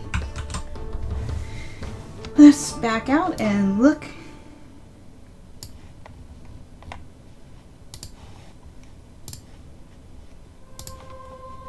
Put her on a neutral background. Ooh. Those are apparently not see-through. Or rather, they are see-through.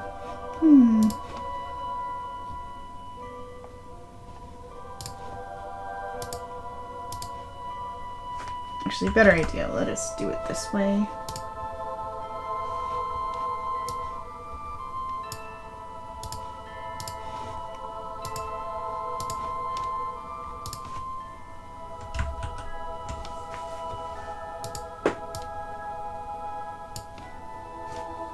There we go. Neutral gray background. So that the white doesn't mess with our ability to process these colors.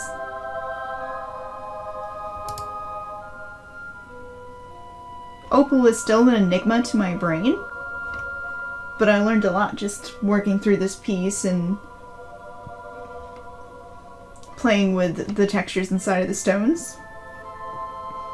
But I'm happy with where this came out for now. I'm gonna let it rest and then come back to it later and see if there are other things that I want to fix. But for now, I'd say we'll call this done. So thanks to everyone who hung out with me today. It's always fun to have you guys in the chat. I'm gonna go and stretch and relax and start thinking about the next piece of art I'm gonna do.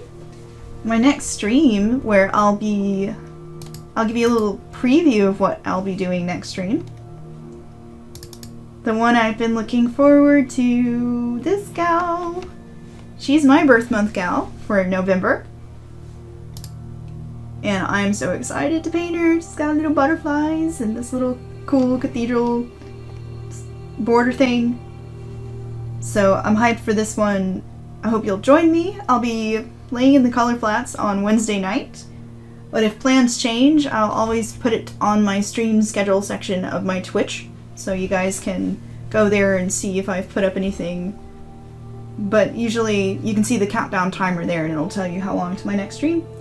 So again, thanks for tuning in. If you like my art, feel free to go and pitch in $1. It helps keep a gal going with coffee, or matcha in my case, and candy, and things like art supplies. So you can do that and also join my private Patreon Discord, among other cool rewards like coloring pages and things. So you can find me at patreon.com/Angela Sasser. You can also give me a little kickback by subscribing via Twitch. where Amazon Prime gives you a free sub per month. So for now, I'm out, and I'll catch you guys next time. If you missed the stream, you can always catch the recording over at my YouTube channel. So take care, and I will catch you guys later. Bye!